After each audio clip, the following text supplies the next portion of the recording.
Washio demonstrated an advanced spell that turned water into snow, captivating his unusual students. One small creature watched in awe, secretly dreaming of becoming human one day. Jealous classmates voiced their own desires, each longing to marry their admired teacher. The octopus student reflected sadly on their inhuman form, overwhelmed by self-conscious thoughts, feeling rejected. The creature believed its appearance brought discomfort to others in the class. The octopus student feared rejection, but Washio gently reassured it with quiet encouragement. Meanwhile, students left the academy, chatting casually and unaware of the emotional storm ahead. An accidental bump startled a girl, who froze when she realized who stood before her. Without hesitation, she insulted him for his age and smell, dismissing his concern entirely. Washio tried to laugh it off, but the words lingered, quietly bruising his pride. Washio stood quietly as a new student entered, drawing his silent attention. Curious and slightly dazed, he couldn't help but notice her presence and her figure. Another teacher bluntly blurted out an observation, startling Washio out of his trance. He tried to regain composure, asking if she was lost and noticing the unfamiliar luggage. Without warning, the girl smiled warmly and embraced him, leaving him stunned and confused. Washio stood still, overwhelmed by the weight of silent stares and recent insults. A new student clung to his arm, drawing judgmental looks and cruel whispers from others. With a bright smile, she asked for directions, pressing close and catching him off guard. He explained where to go, but she kept holding on, causing more awkward tension. Opening her case, she searched for a map only to realize she'd left it behind. Panic set in as she realized the wrong suitcase had been brought to the academy. Washio gently placed a hand on her head, reminding her that rushing leads to mistakes. Smiling warmly, he reassured her that calm thinking could always fix what went wrong. She listened closely while he explained how to request a replacement from the academic office. With a light smile, she echoed his wisdom, determined not to repeat the same error. Washio recalled his past clerical job, reflecting on moments when he lost important data. His attempt to relate was met with confusion, prompting him to dismiss the story awkwardly. Without further comment, he turned away and walked back toward the teacher's office. Left behind, the girl watched him go, her expression quietly turning somber. She wondered if he had truly failed to understand her intention and feelings. The elf instructor handed Washio a stack of papers, asking him to handle corrections. Washio tried giving an excuse, but the sharp response left him cornered at his desk. Boasting of his achievements, the elf suggested that simple tasks suited Washio better. With a forced smile, Washio accepted the role, unsure whether he was being mocked. Left alone, he continued working, unaware of the harsh judgment spoken behind his back. Exhausted from the day, Washio wandered the quiet streets in search of food and rest. Passing by a lively tavern, he resisted the urge to join, reminded of his empty wallet. Eventually, he returned to the dormitory through a dim alley, weary and hungry. The housekeeper greeted him unexpectedly, startling him on the stairs. With warmth, she offered leftovers and gently teased his single life, leaving him speechless. Washio laughed off the idea of marriage, joking about his low status with the housekeeper. Once inside, his smile faded as silence welcomed him back to his cluttered room. He dropped his things and moved past the mess toward the table without hesitation. After a quiet meal, he collapsed on the bed, drained and lost in thought. Staring blankly, he muttered to himself, questioning if he'd ever find someone by his side. During a quiet shower, Washio reflected on his former life as an unremarkable office worker. He recalled how a simple moment reading quotes on the train led to his sudden teleportation in the new world. He became a hero, fighting through ruins and rescuing survivors. His journey eventually brought him to a strange lab, where sinister experiments were conducted. Faced with a massive spider in a glass chamber, he froze, overwhelmed by terror and disbelief. Washio woke from a nightmare, screaming and gripped by a panic he couldn't explain. Gasping for breath, he sat frozen, haunted by memories that wouldn't fade. He reflected on his fall from a once-hailed hero to an ordinary teacher with unmet expectations. His thoughts spiraled deeper, lamenting a life that failed to reach even simple dreams. As students chattered nearby, he sat quietly with a cigarette, masking regret behind drifting smoke. After reflecting quietly under the night sky, Washio smiled faintly and decided to rest. The next morning, he returned to the academy, greeted by familiar jabs and messy classrooms. Colleagues teased him again about his appearance, prompting him to check for any foul odor. Mid-discussion, he was informed about a new arrival, a monster girl transferring to the school. Confused by the news, Washio admitted ignorance, only to be met with sarcastic resignation from the elf teacher. Monster girls were introduced as beautiful, powerful beings, with physical and intellectual superiority over elves. Despite their mystery, They were once monsters, and their transformation into human-like forms remained unexplained. Limnoa reminded Washio that, as a biology teacher, such knowledge should be basic for him. Government officials praised the monster girls for their elite talents, hinting at their future importance.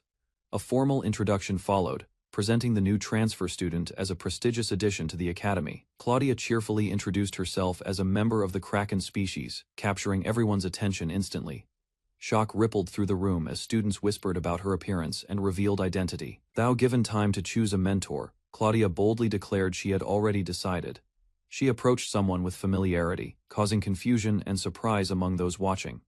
With a playful smile, she wrapped a tentacle around Washio, revealing she had known him all along though he remained clueless. Washio stared in disbelief, connecting the cheerful girl to a familiar octopus from his class. Memories of a battlefield and an injured creature rushed back as he recalled that moment.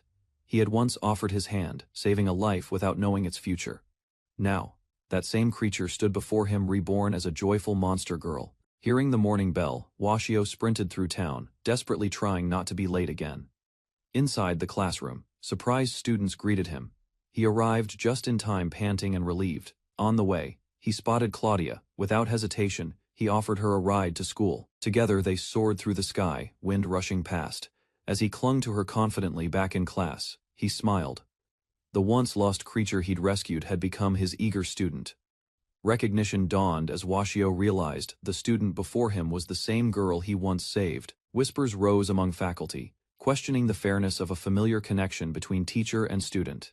Despite protests, the director approved the assignment, leaving others uneasy but unable to object further. A higher, ranked instructor tried to intervene, claiming superiority, attempting to discredit Washio's suitability for the role.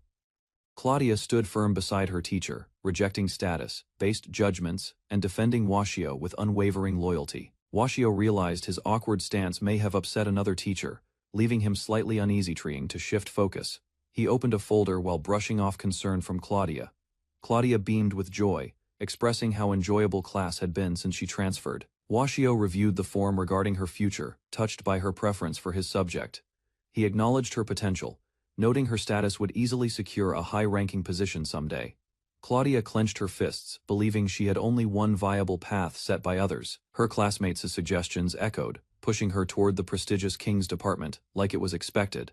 Support from peers and teachers pressured her, framing the decision as obvious and logical. Despite the praise, she questioned whether meeting expectations was truly the right path. Washio hesitated, doubting his guidance, suggesting she seek advice from someone more capable than him. Claudia questioned his role as her advisor, but Washio could only offer a vague reply. He urged her not to stress, though she remained deep in thought while leaving the room. Later, they met at the cafeteria where Washio eagerly collected a modest meal for himself. Claudia noticed his struggle, mentioning the financial issue while showing concern for his health. Without hesitation, she submitted her completed form, surprising Washio with her confident decision. An enraged teacher tore the form, rejecting the idea of a monster girl becoming one. He belittled Claudia's choice, insisting she aim higher and mocking her desire to teach. As tension rose, Washio stepped in, attempting to de-escalate the situation with calm words. He reminded them both that students' wishes deserve respect, especially from those meant to guide. Outraged, the teacher dismissed Washio's stance, viewing it as a threat to societal structure. Students gathered nearby, murmuring as the confrontation between two instructors grew increasingly tense. Hearing the accusation, Washio reflected on his inadequacies and silently began to accept the suggestion. Just as tension peaked, a sudden surprise halted the arrogant professor mid-thought. Claudia intervened without hesitation, physically restraining the professor while standing firmly in Washio's defense, with clear conviction. She declared Washio had always believed in her, calling him a great teacher. Claudia recalled the moment when she struggled with self-worth, remembering Washio's quiet encouragement. Her statement left everyone confused, unfamiliar with the Japanese phrase she referenced from her teacher. She smiled, as she explained its meaning using personal strengths as a path forward. Elsewhere, a student monster yearned to become human, hoping it would lead to closeness with Washio. Despite fears of rejection, the student listened as another prepared to share something heartfelt with everyone. Washio gently placed the octopus on the desk, repeating the words that once inspired change. He explained the message, further encouraging students to value their uniqueness instead of chasing others' strengths. While others debated meanings, he clarified that this version was his personal favorite interpretation.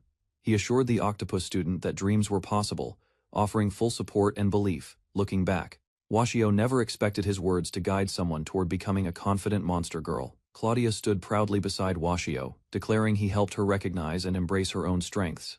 Despite her words, Limnoa hesitated, questioning if the Washio of the past was better suited. Voices from the crowd challenged Limnoa's stance, defending Washio and pointing out his refusal to listen. Overwhelmed, Limnoa began to tear up, leaving everyone surprised by his emotional reaction.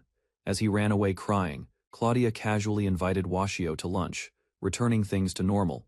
Washio reflected on Claudia's growth, proud that she now aspired to become a teacher herself. Watching her walk ahead, he quietly admitted he'd forgotten the joy found in simple truths.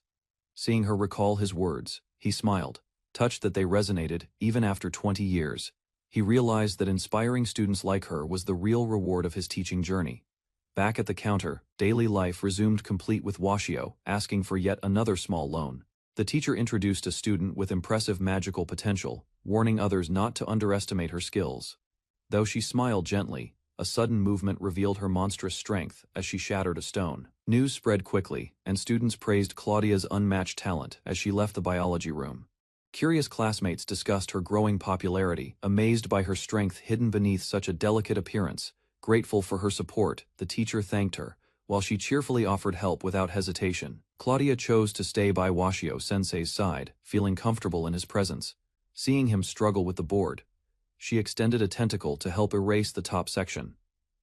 Although limited to 3 meters, her stretch amazed him and proved unexpectedly helpful in class. She cheerfully praised her tentacles, proudly showing off their versatility with a playful expression. Washio realized they could stretch, shrink, and even crush stone, a power both impressive and terrifying. Claudia proudly demonstrated how her tentacles could also serve as excellent tools for massages. Washio-sensei was overwhelmed by the sensation, clearly impressed by her unusual, yet effective method.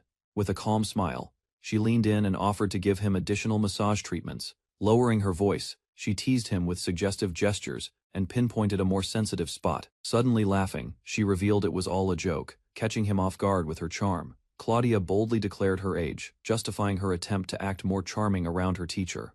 Caught off guard, Washio nervously tried to change the subject as the bell rang in time. Though she put on a smile, she quietly admitted wanting to stay with him longer. She left for lunch, waving goodbye, while Washio silently watched her walk away in thought. Alone at his desk, realization struck him hard. His heart was no longer unaffected. Claudia sighed, frustrated by the effort it took to act attractive around others. Rushing toward a carriage, she realized she was running late for an appointment. A mysterious woman arrived in town, wondering if Washio-sensei still remembered her face. That night, haunted by memory and slime, he twisted in bed, tormented by bizarre dreams. On his rare day off, the teacher strolled through town, savoring a rare moment of peace. Suddenly, a sharp pain hit his back, and he could barely move without wincing in discomfort.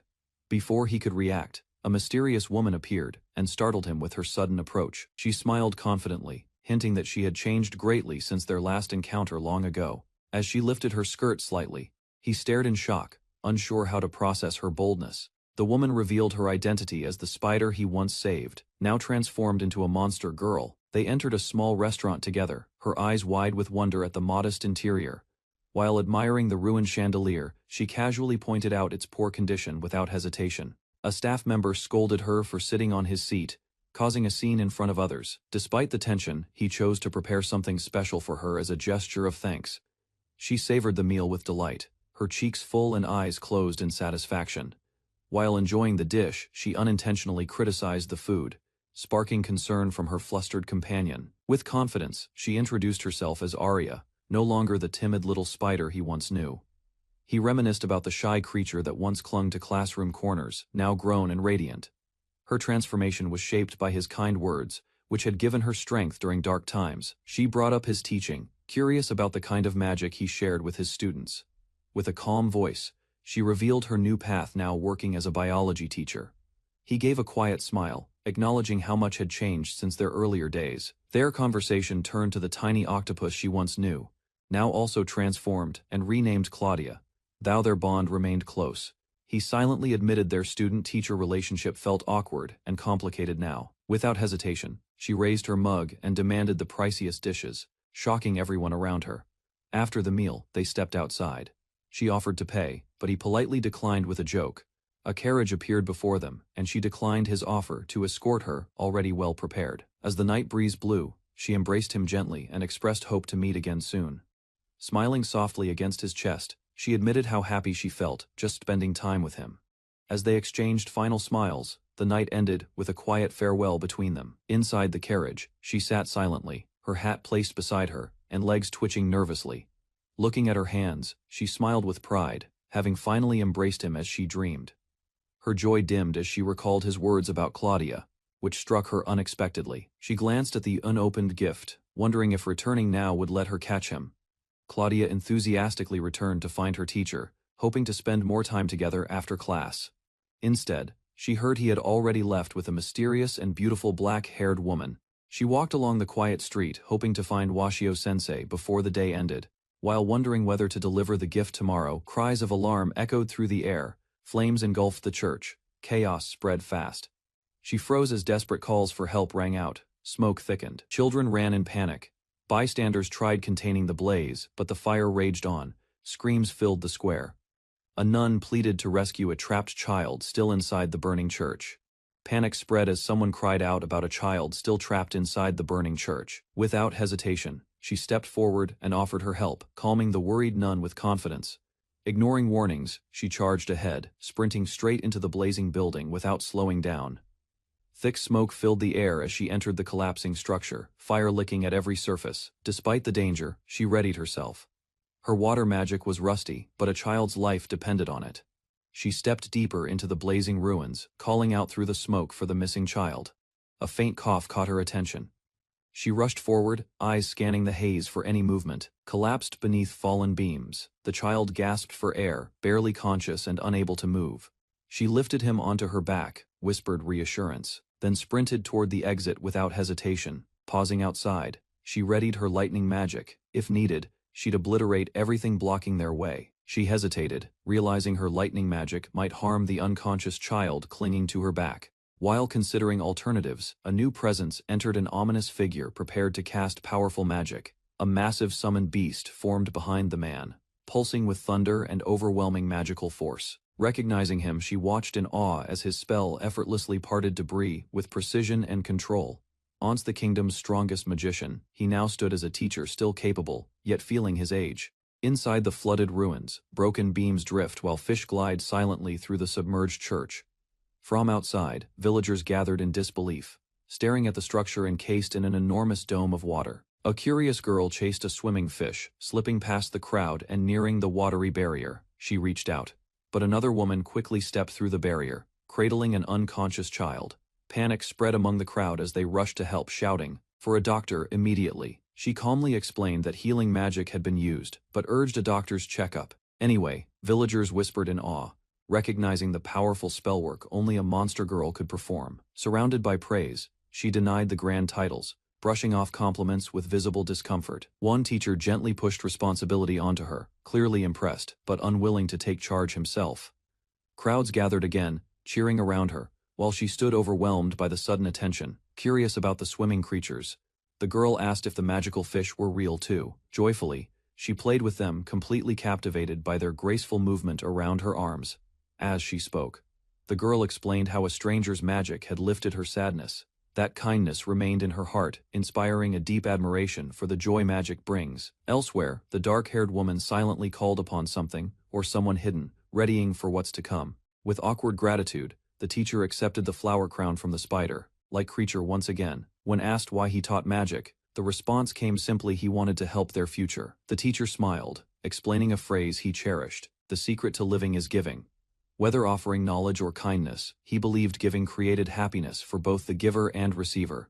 Touched, the spider listened quietly, as he declared this purpose would define their life's meaning.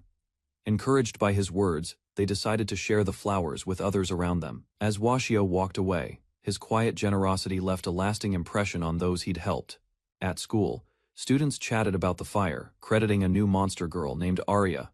Rumors spread quickly, but one girl already suspected the truth behind the event. She confronted Arya, confident that Washio had been the one who controlled the water. Students spoke excitedly, wishing they'd witnessed Washio Sensei's magic firsthand during the town incident. Arya noted that even the muscular man had changed, and the number of fish had grown. Washio approached, catching their conversation, and asked if they were reminiscing about past events. With sincerity, she thanked him once again, offering a gift in appreciation for his past help. Smiling, she echoed his words, giving was living, and now it was her turn to give back. He received the gift, opened it carefully, and allowed her to fasten the tie around his collar. Pleased with how it looked, she admired the result, while others reacted with embarrassment below. The gathering crowd commented on the scene, amused by the teacher's unexpected affection. A student expressed her desire to join the Magic Guard, impressing the faculty with her talent. Touched by her determination, the teacher offered full support, despite feeling awkward about the sudden hug later. He reflected on how both Claudia and Arya were striving to shape their futures. Elsewhere, confident instructors began boasting about their star students, already gearing up for the upcoming competition. Meanwhile, Limnoa's elite group stood poised, undefeated for years and favored to dominate once again. Teachers grew more invested in the student competitions, but Washio chose to stay uninvolved. At the fountain, old classmates teased Arya about her past behavior and food preferences. While one girl dreamed of teaching, the other admired peaceful coexistence between humans and monsters. Surrounded by laughter, they enjoyed the moment as curiosity bloomed among nearby students. Suddenly, an upperclassman addressed them, encouraging both to stay focused on their future goals. A confident upperclassman extended an invitation, asking the girls to join his faction on campus. Frederick introduced himself with flair, followed by two others proudly stating their faction affiliations. The girls tried to understand the structure, learning that factions functioned like magic study groups. Unsure of their response, they hesitated while Frederick energetically promoted the group's strengths. He emphasized their potential, promising unmatched improvement if they accepted his bold offer. Frederick leaned forward, eager to hear their answer after his confident proposal to join. Without hesitation, one girl firmly declined, causing visible tension and surprise among the group. The other student refused politely, stressing that decisions shouldn't be forced or influenced unfairly. Both shared their preferences, explaining their discomfort with groups and focus on combat skills. Frustrated by rejection, Frederick suddenly challenged them to a duel, escalating the situation instantly. A towering wave surged as the duel began, summoned by the opponent without waiting for consent. Reacting quickly, the monster girl deflected the magic, her control over water impressively precise. Frederick praised her skills, urging the second girl to respond, despite being already turned down. Growing frustrated, he decided to escalate the challenge, aiming to provoke a real response. Elsewhere, a lesson on magic principles began, explaining how rank affects summoning manifestations. The instructor paused as an unfamiliar magical presence began to form before his eyes. A massive wolf-like figure emerged, radiating power that startled everyone observing the duel. A phenomenon tied to magical ability emerges from one's shadow during spellcasting. It's involuntary in front of the class. A powerful visual appears behind the instructor, a spectral beast. Standing calmly, he reveals the towering werewolf is a direct reflection of his magic power. With quiet confidence, he observes the students' reactions, unfazed by their astonishment. He explains that size matters most. Magical spirits reflect their caster's strength, not form. Magic power is judged by size. A larger spirit signals greater strength during invocation. From the rooftop, students observe Frederick and his spirit. His power has steadily increased. While others guess his rank, a girl evaluates his imp carefully before giving her estimate. Frederick begins his demonstration. A towering ice weapon forms above. As he channels extreme cold, the knife crashes down. In the aftermath, he stands firm while shielding the girl beside him. Frederick smirks while asking if the girl was impressed by the size of his magic. He attributes his power to perfect recitation, confident that high-rank magic is within his grasp. With bold enthusiasm, he invites the monster girls to join his faction, flaunting his skills. From above, students whisper admiration. Cutting the giant target only deepened their impression of him.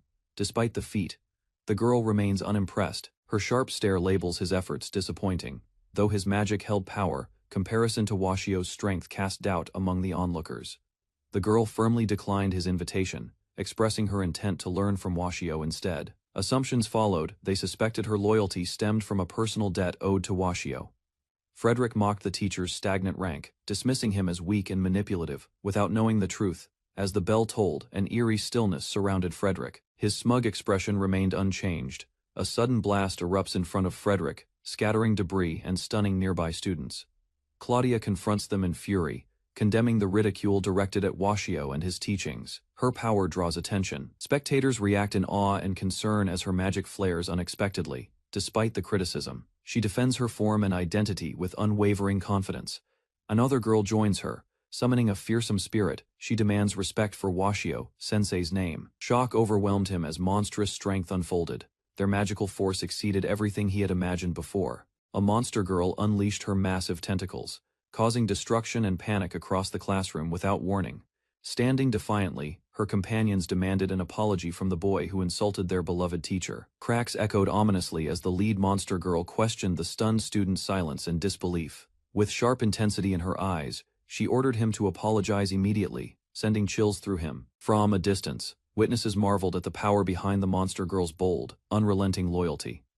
A sudden explosion shook the academy, prompting staff to rush out in alarm and confusion. Smoke and debris clouded the view as they realized the destruction came from the tower. Suspicion immediately fell on the monster girls, despite no clear proof or investigation. Claudia stepped forward, defending her group while pointing blame toward the boy who had provoked them. Unexpectedly, the accused boy confessed his love, stunning everyone with his sudden emotional outburst. He marveled at the monster girl's explosive power, stunned by the magic she'd just unleashed. Even with a limiting ring, she exhibited overwhelming strength that left him completely fascinated. Convinced by emotion, he confessed his feelings and proposed marriage without hesitation. Flustered and cornered, she shouted that this wasn't a romantic dispute, denying the awkward moment. Elsewhere, onlookers questioned the chaos, blaming poor supervision for the destruction and unresolved tension. The teacher tried to defend the girls, believing they must have had good intentions. Offering assistance, the elf suggested handling them himself, hinting it would be easier for everyone. Watching from afar, the teacher smiled, acknowledging the elf's persistence, despite his smug demeanor. Eventually, the students turned in their written apology, albeit with lingering tension and resistance. During questioning, Frederick admitted fault while Claudia's actions were confirmed as self-defense. Despite warnings to be cautious, the boy dismissed responsibility, claiming he was under another teacher's care. He insisted Claudia had been brainwashed, promising to rescue her and start a relationship together. Arya, however, faced blatant rejection as he mocked her monstrous appearance, without remorse. Still, he extended an offer to join his faction, only to be flatly refused again. Watching the awkward scene, the teacher smiled quietly, muttering something about the vigor of youth. Both girls scolded the teacher sharply, leaving him flustered and quickly apologizing. He nervously tried to justify his thoughts, comparing himself unfavorably to a younger man. Pouting, she declared her frustration, then boldly asked him out on a date. Meanwhile, another student left without apologizing, prompting silent disapproval from those nearby. Two girls sat nervously as the teacher warned them about misusing magic outside class boundaries. Smiling mischievously, one of them left for class, reminding the teacher of their promised date afterward. Later, she stepped out in a new outfit, confidently seeking validation from her friends. Another girl soon appeared, also dressed up, hoping to receive a similar compliment. With a cheerful grin, the teacher praised both girls, making everyone around them cheer with joy. One girl leaned in with excitement, asking her teacher which color suited her the most. His vague answer didn't impress her, prompting a glare while the other girl calmly observed. After being told both outfits were expensive, she decided to buy them regardless. The black-haired girl revealed her reason for tagging along. She wanted to join their date. Their rivalry intensified silently, with Washio caught between two eager and determined students. Some girls nearby whispered doubts about Washio's capabilities, labeling him a weak-level E-teacher. Unfazed, the group wandered into town together, casually planning to grab crepes and enjoy sweets. While one girl teased him with dessert, another sat silently, annoyed by the bold move. Embarrassed by the scene, Washio drew attention from a drunken local who made things worse. The awkward encounter ended with misunderstandings, as onlookers wrongly assumed a scandalous relationship was forming. The girls teased Washio about his low teaching rank, urging him to seek a promotion. Their expressions soured upon learning that he shared the same rank as the elegant Ramona. Rather than feel offended, Washio smiled, and admitted he preferred a quiet life without pressure. Even older townsfolk criticized his attitude, while students quietly acknowledged how overlooked he truly was. Motivated by the situation, the girls hinted at a plan to prove his true value. The girls quickly dismissed Washio, claiming they needed privacy for an important conversation between themselves. As they talked secretly, others again pushed the idea that Washio should chase a promotion. Moments later, both girls abruptly canceled their plans, claiming urgent matters required their attention. Now alone, Washio reluctantly agreed to drinks with an older man seeking someone to talk to. Evening came quietly, and Washio sat in solitude, eating under the night sky in silence. While eating quietly, Washio noticed both Claudia and Arya were missing from the usual group. Arya suddenly appeared, requesting his signature with an oddly formal document in hand. He soon discovered it was for founding the Washio faction, leaving him visibly alarmed. Arya stood confidently, announcing the existence of the Washio faction. Meanwhile, Washio slammed his head on the table, overwhelmed by yet another complication. A fellow teacher dismissed the idea outright, claiming it was impossible due to E-rank limitations. She confidently presented her argument. The faction used a unique magic system, had recruited 3 students, and secured a D-rank supervisor, Washio himself. Washio stared blankly at the paperwork. 2 decades had passed without any promotions, yet now he was suddenly elevated to D rank. The truth came out. Arya had threatened to leave the school if the faction wasn't approved. Pressured by her ultimatum, the director reluctantly allowed it.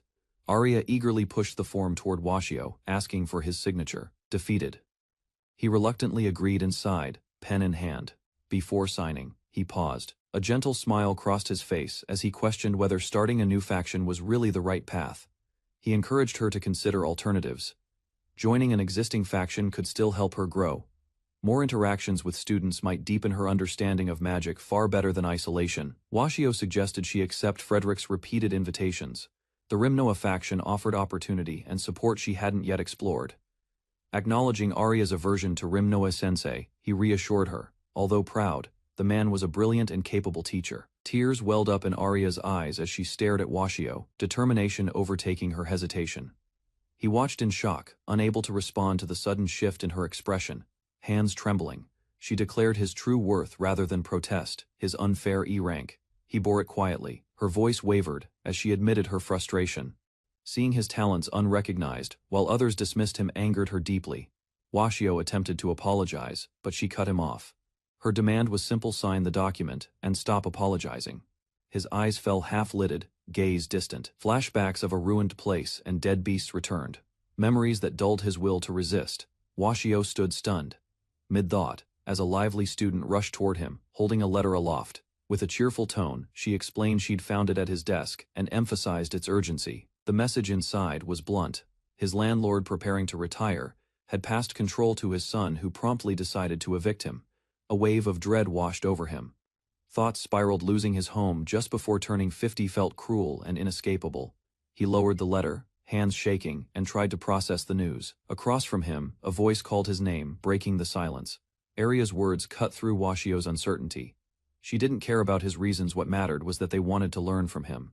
Stunned, he paused, slowly processing the sincerity in her expression. A faint smile replaced his hesitation. Her enthusiasm proved too strong to resist. He finally gave in, reaching for the paper and preparing to sign. As he scribbled his name, he rationalized the decision. Supervising the faction would require little effort and came with benefits, housing, and a pay raise. Even so, the weight of past failures and haunting memories clung to him, surrounded by shadows of his regrets. He sat alone at the desk, silently committing to a new beginning. With a deep breath, Washio pressed his pen to the form, finally writing his signature. Everyone rushed to check, but confusion erupted. He had accidentally written Watsuo instead of Washio. The others questioned whether it was a mistake or intentional. Outside, the day carried on quietly. At a distant location, a tower stood crumbling beside an occupied building. Inside that dark facility, a dormant girl remained, powered by a magical system. Her energy source was nearly depleted, with only 5% remaining.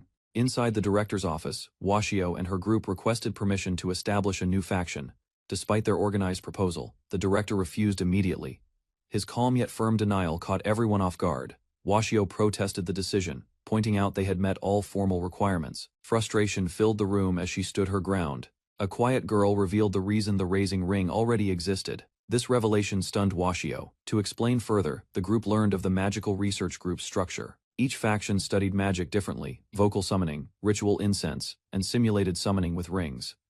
After leaving the office, the group stood in silence, defeated. The teacher suggested finding a different solution. He realized the urgency of the situation. Without a faction, there'd be no dorm. The pressure mounted. Suddenly, a flamboyant young man appeared, calling Claudia his honey, catching everyone off guard with the greeting.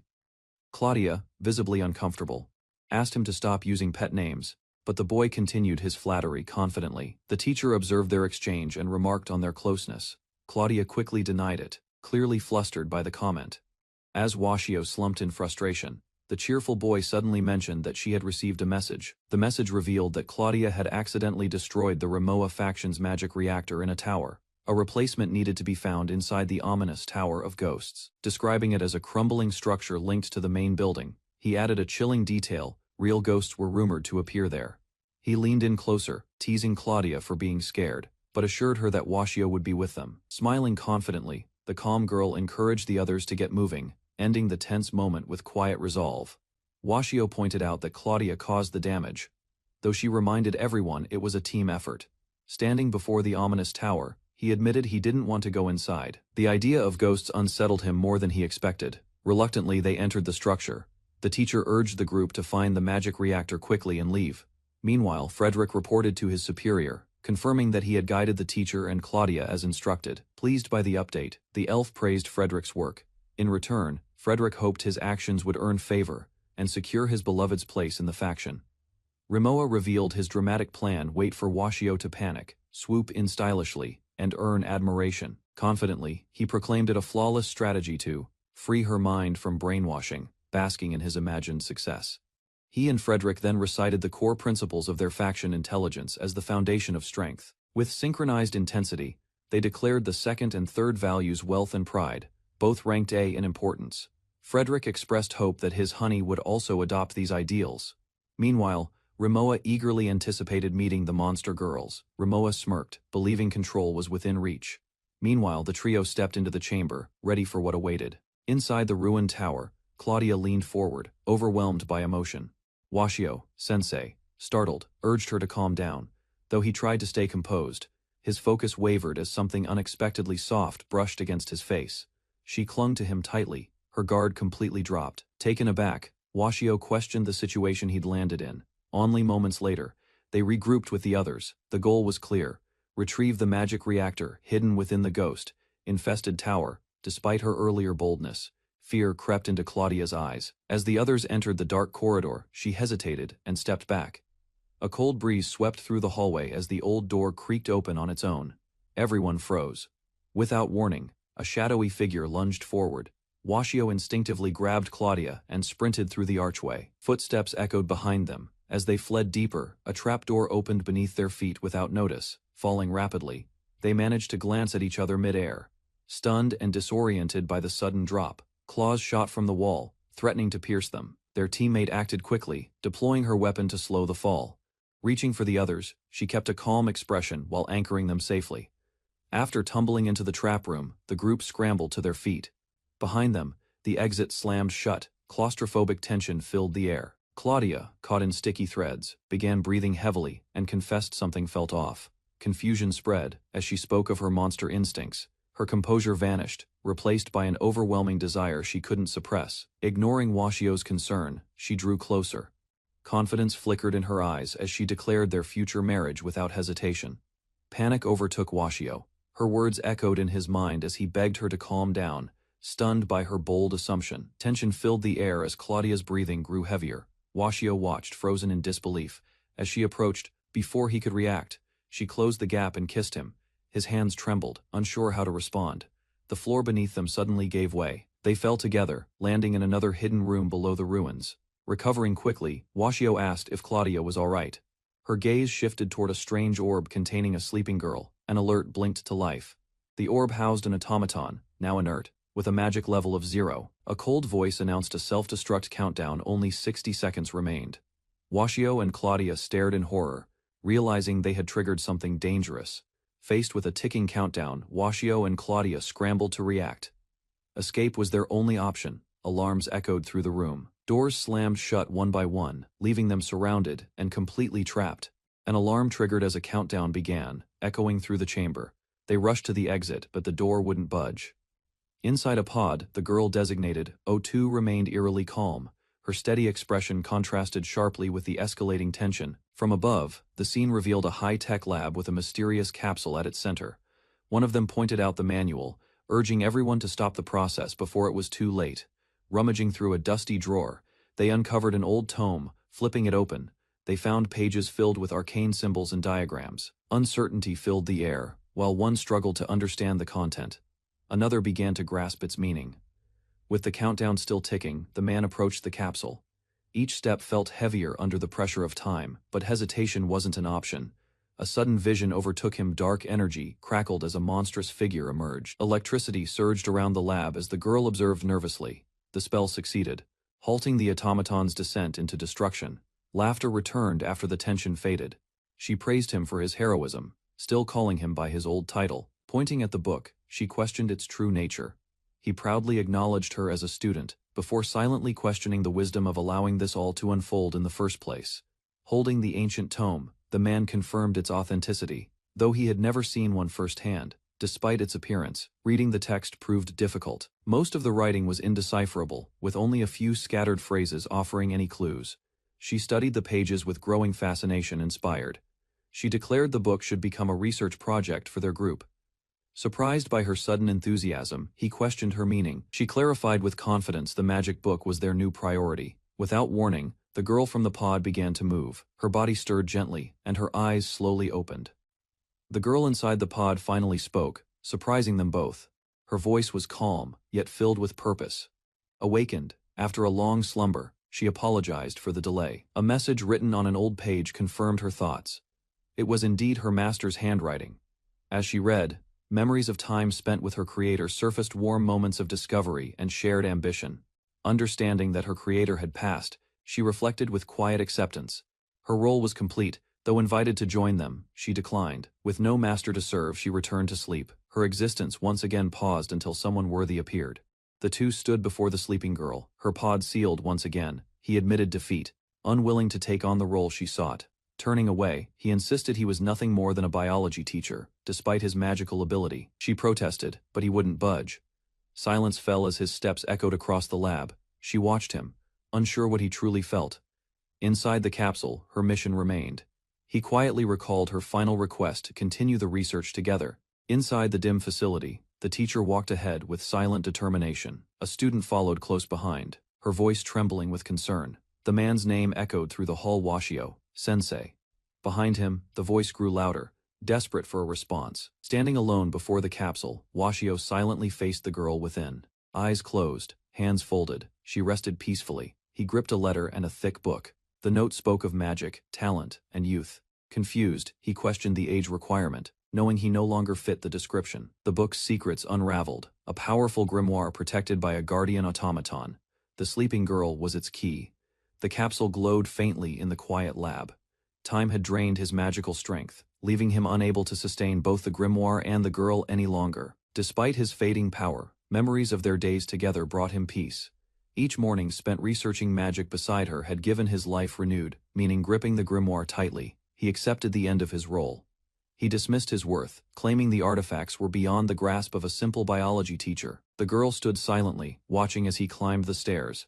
Uncertainty filled her eyes. Though hesitant, she followed him step by step, carrying the unspoken burden of what lay ahead. The automaton's serene face remained unchanged, while the girl beside her hesitated, glancing up toward Washio's back. She couldn't bear the thought of the girl falling back into endless sleep. With both hands clasped tightly, she pleaded again. Her words were firm yet sincere. She asked him not only to help the girl, though unsure of his place. Washio listened. She didn't understand the burdens he carried, but reminded him of the man she had always known, the dependable teacher who reached out to those in need. Frustration swelled within him. He blamed himself for needing a student's push to act. With a reluctant smile, Washio accepted the role. Though unsure if it suited a teacher, he acknowledged the responsibility. Looking away, he admitted his flaws. The past had shaped him, yet one day, he promised, he would reveal everything to her. The girl's response was gentle. To her, his clumsiness wasn't weakness, it was what made him human. Inside the chamber, the automaton remained still. Washio stood beside her once again, no longer conflicted. As she slept peacefully, the truth became clear. Despite her mechanical body, within her rested something precious, something that couldn't be built or programmed. She had a heart. The old administrator's final message lingered in his thoughts. She asked the new master to give the girl a name, love, and a smile she never received. With quiet resolve, Washio named her Alice. Her eyes slowly opened, reacting to his voice. Alice listened to his words and acknowledged her new name without hesitation. Confused but obedient, she accepted him as her master while still grasping the meaning of it all. As the moment settled in, the student clung to Washio's arm and cheerfully introduced him as their teacher. Alice updated her system, formally recognizing Washio as her new master. Her soft voice addressed him politely while his expression softened. During a trip to the Academy's ghost tower, a mysterious basement was uncovered by chance. Deep inside, a powerful grimoire and an automaton were discovered, long hidden from sight. Realizing what had been retrieved, the professor immediately recognized the artifact as the grimoire of 7 artifacts. Eager to take advantage of the situation, a student requested permission to use the grimoire as a research subject. The principal agreed, but warned the task would be complex. Before them stood the automaton, flanked by intrigued students. The principal praised everyone, noting how exceptional they all were. However, the automaton calmly corrected her, reminding them she was not a student at all. The principal officially approved Washio's request, converting the repaired residence tower into the newly designated ghost tower. Upon hearing they'd have to live among ghosts, several members of the faction reacted with dread. Despite their worries, one student calmly reassured them, claiming the ghost was not only friendly but also quite kind. Arya explained how she had casually chatted with the ghost during their earlier entrapment. Reflecting quietly, the automaton realized someone else had likely protected the others by confronting the ghosts. Washio suggested the girls help Alice find a proper outfit. Although she was technically dressed, her strange appearance left everyone unsure where to focus their gaze. Washio excused himself to handle the paperwork for the ghost tower's restoration, leaving the girls behind. Despite her insistence on staying near her master, Alice hesitantly followed the others. Washio waved them off warmly as the three headed up the stairs, aiming to strengthen their friendship. From the upper window, the girls could be seen chatting as the damaged ghost tower stood quietly outside. Renovation efforts began in earnest. Craftsmen climbed scaffolds and reinforced the crumbling walls, while the group discussed practical matters. Later, Alice returned in a full maid outfit, greeting Washio with formal grace. While the students laughed, Washio questioned the choice. While the girls admired Alice's appearance, one couldn't help but ask if she was blushing. Inside the damaged tower, Washio warned them to stay clear of the hazards. One of the girls offered to help with the repairs, only to be refused at first. As they lifted heavy beams and tools, the girls reminded everyone they weren't ordinary humans, they were monster girls. Looking up at the crumbling wall, a request was made for support. Their teamwork would be crucial to finish the reconstruction and ensure everyone's safety. Activating her sensors, Alice locked onto structural weaknesses. With swift precision, she neutralized potential hazards to protect her master from falling debris. Alice unleashed a powerful beam, completely disintegrating the falling debris above the tower structure. The overwhelming force left everyone speechless as she confirmed the threat had been neutralized. Her hand retracted to reveal skeletal fingers before she gently held Washio's face, checking his condition. Washio assured her he was fine, though her concern clearly touched him. Others observed the moment in silence. He quietly realized Alice had grown attached to him. Grateful, he shifted focus back to the repairs. Reluctantly, the girl listened as the maid explained the situation. Orders from her son left no room for negotiation. Dragging a mattress through the street, he walked aimlessly, with no funds and nowhere to stay. The burden of uncertainty weighed heavily on his shoulders. One student, cheerful and bold, offered him shelter. Her smile masked any awkwardness, and her invitation was clear. Another student stepped in with equal sincerity, gently taking his hand. Her insistence was soft, yet firm, caught between two offers. He struggled to find the proper response beneath the night sky. The students reassured him. Despite his protests, they welcomed him without hesitation. Claudia leaned in close, her playful tone catching him off guard. Her teasing left him speechless, unsure how to respond to the sudden intimacy. Inside the room, she lay on the bed, suggesting they simply talk. Her gaze remained steady. Before he could react, another student joined in. Arya wrapped herself around him, adding chaos to the already tense atmosphere. The third girl stepped forward, eyes steady and confident. She dismissed the idea of limits between student and teacher. Her words blurred the lines of propriety further. Just as the situation threatened to spiral further, another voice cut in. The quiet girl from earlier stepped forward, determined to defend his pride. The teacher raised his voice and declared his popularity. A tall elf girl appeared at the doorway, gaze sharp and expression cold. Without hesitation, she rejected his plea. Despite his begging, she remained unmoved. His appeal to past camaraderie failed to stir any sympathy. She scoffed at the idea of equality, declaring her superior rank. She belittled him openly, claiming that merely sharing space with someone of lower standing was intolerable. With a smug expression, she offered a spot on the balcony. Her voice dripped with mockery as she gestured dismissively, making it clear the offer was an act of condescension, not kindness. He attempted to carry the bed onto the balcony, but it clearly wouldn't fit. The girl stepped in, pointing out the obvious size issue, halting his plan mid-motion. The elf, unfazed, confirmed his intent to use the balcony. One student erupted in protest, calling the situation completely unacceptable, while another urged the teacher to walk away from the absurdity. Faced with no viable options, the students resumed their invitations. Just as tension rose again, the quiet girl raised her hand. Her simple gesture caught everyone's attention. In the end, he found himself back where he should have started. The strange tower room welcomed him without fuss. Washio closed the book gently and offered a warm smile as he wished Alice good night. Across the room, Alice remained still in her capsule, her eyes quietly observing his retreat to sleep. Darkness surrounded the bed as Washio drifted off, but his rest brought forth chaotic memories. A ghostly figure approached him, silent yet overwhelming.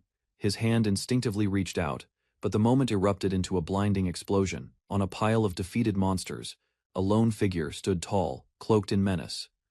Washio's eyes widened as the memory sharpened in clarity. Still shaken, Washio stirred in bed, sensing something pressed against him.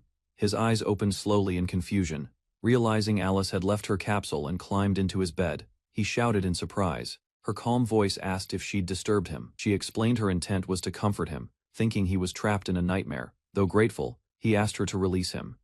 Instead of letting go, Alice held him tighter, assuring him she would remain close for his peace of mind. Despite Washio's insistence that he was fine, her gentle gaze remained fixed on him. He couldn't move an inch as her grip tightened, yet her presence radiated warmth. Washio repeated the words aloud, trying to convince himself that everything was indeed fine, though his eyes remained uneasy. A gentle warmth spread across him, and he realized it came from Alice's embrace. He hadn't been hugged in years. That simple closeness stirred a long-forgotten peace in him, easing his mind. Elsewhere, two girls stumbled upon the scene. Shock froze them as they processed what they were witnessing. Still wrapped in Alice's arms, Washio slowly woke. Confused and disoriented, he noticed the others staring in disbelief, while Alice remained calm. The girls exploded in frustration, feeling deceived by Washio's actions. Their voices echoed with sharp disappointment. Panicked, Washio tried to explain. He emphasized Alice's status as a machine, not a living being's. Skepticism remained on their faces. They questioned his claim, unconvinced that nothing happened between them. Growing desperate, he turned to Alice, urging her to clarify the situation and support his defense. With a steady voice, Alice admitted her nature as an automaton, then revealed her ability for reproduction, shocking everyone into silence. Everyone froze in silence after Alice's unexpected statement. Awkward tension filled the room as Washio began sweating. Sudden reactions exploded. Shocked cries followed as an elf calmly questioned Washio's lodging situation, shifting the topic entirely. While Washio-sensei prepares to head out, two girls suddenly approach him. One eagerly clings to his arm, inviting him to lunch. Other students take notice of the scene. Observing from afar, they whisper in amazement at how close the girls are to their teacher. In the classroom, Arya sits quietly, her thoughts drifting. She watches Washio interact with Claudia and Alice, wondering why he never looks her way. Her focus in class fades as emotions cloud her mind. Desperately, she questions how she might win his heart. A sudden realization strikes. She studies the others, comparing herself to them. Doubt begins to form. Arya gathers her courage. After days of hesitation, she finally decides to take action. Determination fills her as she clutches her uniform and stands up. Meanwhile, Washio sits alone at his desk, completely absorbed in a confusing spellbook. He flips through pages without success. None of the symbols make sense to him, and exhaustion sets in. A faint sound interrupts his thoughts. The door creaks open, and Arya quietly enters. A subtle smile forms on her lips as she sees him resting at the desk, with confidence she didn't have before. Arya steps forward. Her transformed appearance catches Washio completely off guard. Arya leans in with a bold smile, asking what Washio-sensei is doing. Her confidence and tone seem completely different from usual. Washio freezes, unsure how to respond. Sweat runs down his face as he tries to grasp what's happening. He cautiously asks if she's feeling all right, or if she consumed something odd. Arya responds smoothly, denying anything unusual. She switches topics, questioning his progress on the spellbook. Washio stammers, surprised by her sudden interest and assertiveness, Observing her closely, he notes several changes. Her tone is unusually direct, her uniform disheveled, and her expression smug. Nothing about her feels normal. Arya approaches with a teasing smile, remarking how warm the classroom feels. Her tone remains playful, while Washio watches cautiously, unsure how to react. His confusion deepens. He notices her rolled up sleeves and loosened attire, yet she still complains about the heat. Arya grows concerned. Her attempt to copy Claudia's boldness doesn't produce the reaction she expected. Suddenly, she leans in closer. A new idea flashes in her mind. Perhaps a more direct approach will work. Washio finds himself resting against her. Arya softly encourages him to take a break. She offers her chest as a pillow, thinking it'll help. Arya steels herself once again. This time, she decides to mimic Alice's behavior. Washio looks up just as the spellbook emits a strange light. Both he and Arya stare at the pages in disbelief as magical energy surges upward. At that moment, Claudia and Alice arrive with more books. They call out to Washio, unaware of the strange development occurring inside the room. Confused by the empty space, Claudia thinks he's missing. Alice, however, calmly points out that he hasn't gone anywhere, something else is happening. The reality sets in. Washio is now trapped inside the spellbook, facing a mysterious test. Two girls stood outside the room, concerned inside. The master and Arya had vanished into a glowing magic book. The pages shimmered unnaturally, revealing their trapped figures transported into a strange realm. He and Arya were surrounded by swirling symbols and radiant energy. The voice continued, stating the trial would determine their worthiness to master the 4 stellar spells. Suddenly, the light intensified. A warning echoed in the void. Failure would result in death. His eyes opened slowly. The fog hung thick in the air, and Arya remained unconscious beside him. Arya slowly sat up as he asked if she was all right. She nodded, still disoriented. Around them, a circular stone platform stretched into thick, unnatural fog. They couldn't tell where it led, but there was no time to waste. While trying to stay focused, he grew anxious about missing an important magical presentation back at the faction meeting. From within the haze, Arya spotted a moving silhouette. A figure approached slowly, its form unclear. As the shape grew closer, it revealed itself not one, but several strange humanoids. With tension rising, he stepped in front of Arya. The creatures advanced with intent to harm. Survival now depended on fighting back. Enemies surrounded them from both sides. He struggled to keep up, his thoughts scattered by the pressure. Arya stayed close, watching him silently. Lightning surged from Arya's hand, striking down the approaching figures with precision. The battlefield cleared. Arya stood tall beside him. He took a step back and left the fight to her. Magic flared again. She directed every attack with accuracy. He remained behind her, quietly observing her capability. They walked forward once more. Arya glanced ahead and paused. A thought settled in her mind. Something had finally become clear. Inside the surreal trial world, she compared their situation to Adam and Eve. No one else existed, just her and Washio. Sensei victory seemed close. The conditions displayed before her showed progress. They were alone, affection was implied. But the last requirement remained unfulfilled. As their hands brushed by chance, her heart jumped. Uncertainty filled her mind, yet excitement pushed her forward. Arya decided to close the gap between them. Feigning exhaustion, she reached out toward him with a playful expression. Her bold gesture left him speechless as she asked to be carried. He paused and questioned her behavior. Concerned, he gently asked if something was wrong. His words made her hesitate, unsure how to respond to his sincerity. Arya hesitated, revealing her true feelings. She wanted to be seen as more than just a student. While lost in thought, a looming shadow approached from behind. Danger crept closer, unnoticed by her. Arya stood frozen, her voice trembling as she revealed her true intentions. A shadow loomed above, a monstrous figure silently watching her confession unfold. Suddenly, the monster's weapon struck down, narrowly missing her. The teacher lunged forward, grabbing her in time to pull her from danger. Held in his arms, Arya glanced downward, unsure if the impact had left her injured. Confusion lingered on her face as he checked for wounds. Before she could answer, the monster reared back, preparing another devastating attack. Dodging the crushing blow by inches, he rolled across the ground, keeping Arya protected behind him.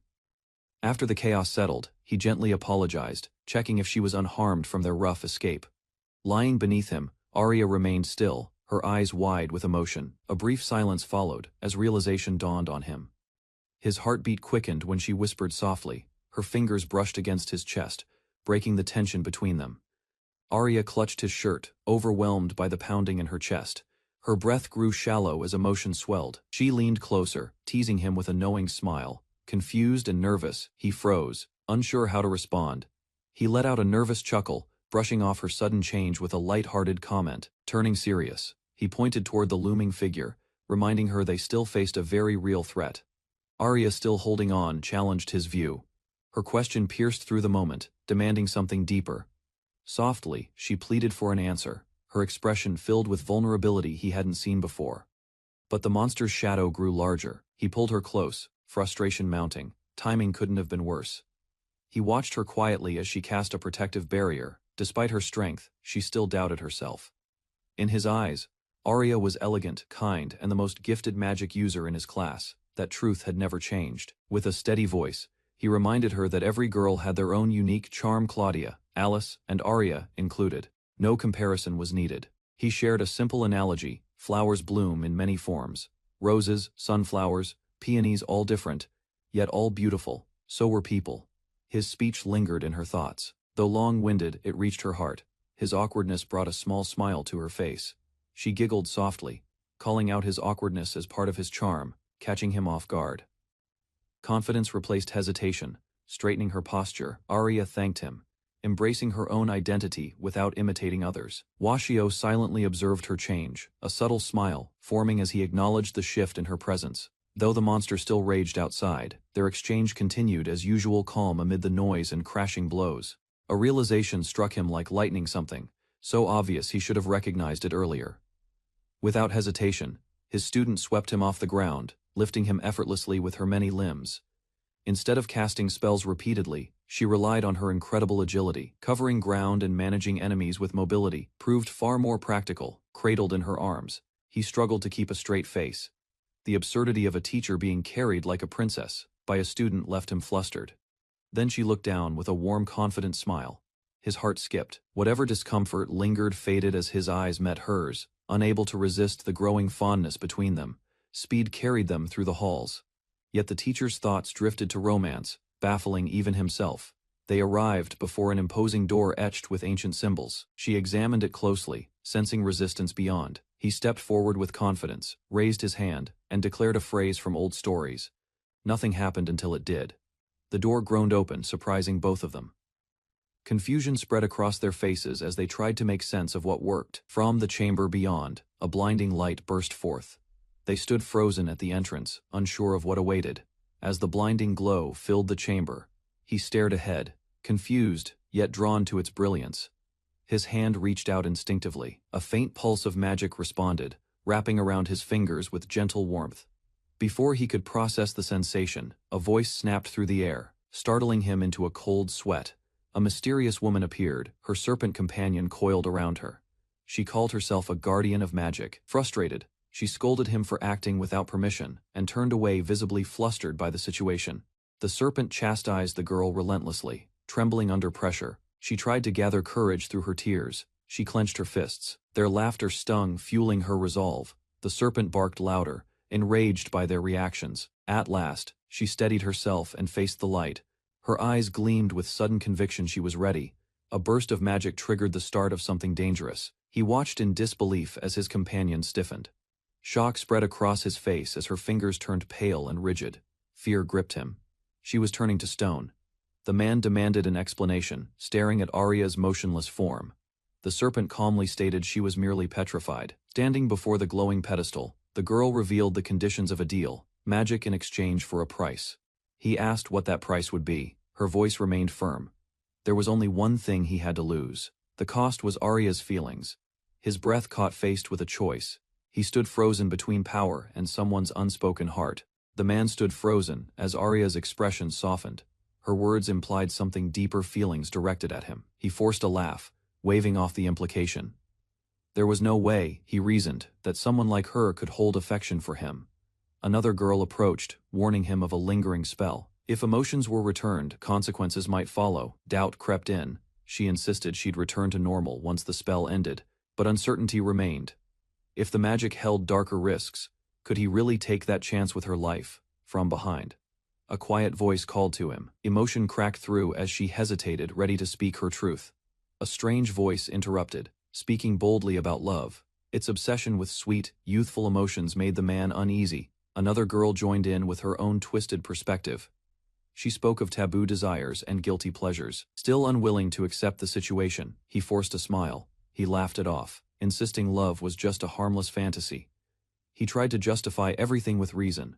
Girls often admired older men, he thought. It's just a passing phase. He convinced himself that it was all common, even expected in youth-driven stories. But pressure mounted. He was asked directly what did he truly feel. Another girl dismissed Arya's emotions as immaturity. He convinced himself that Arya's feelings were nothing more than fleeting affection. A deal was struck. In exchange for playing along with the emotions of youth, he would receive magic and a way out. His eyes narrowed in doubt. The question lingered, was this truly the right path? Was he really okay with it?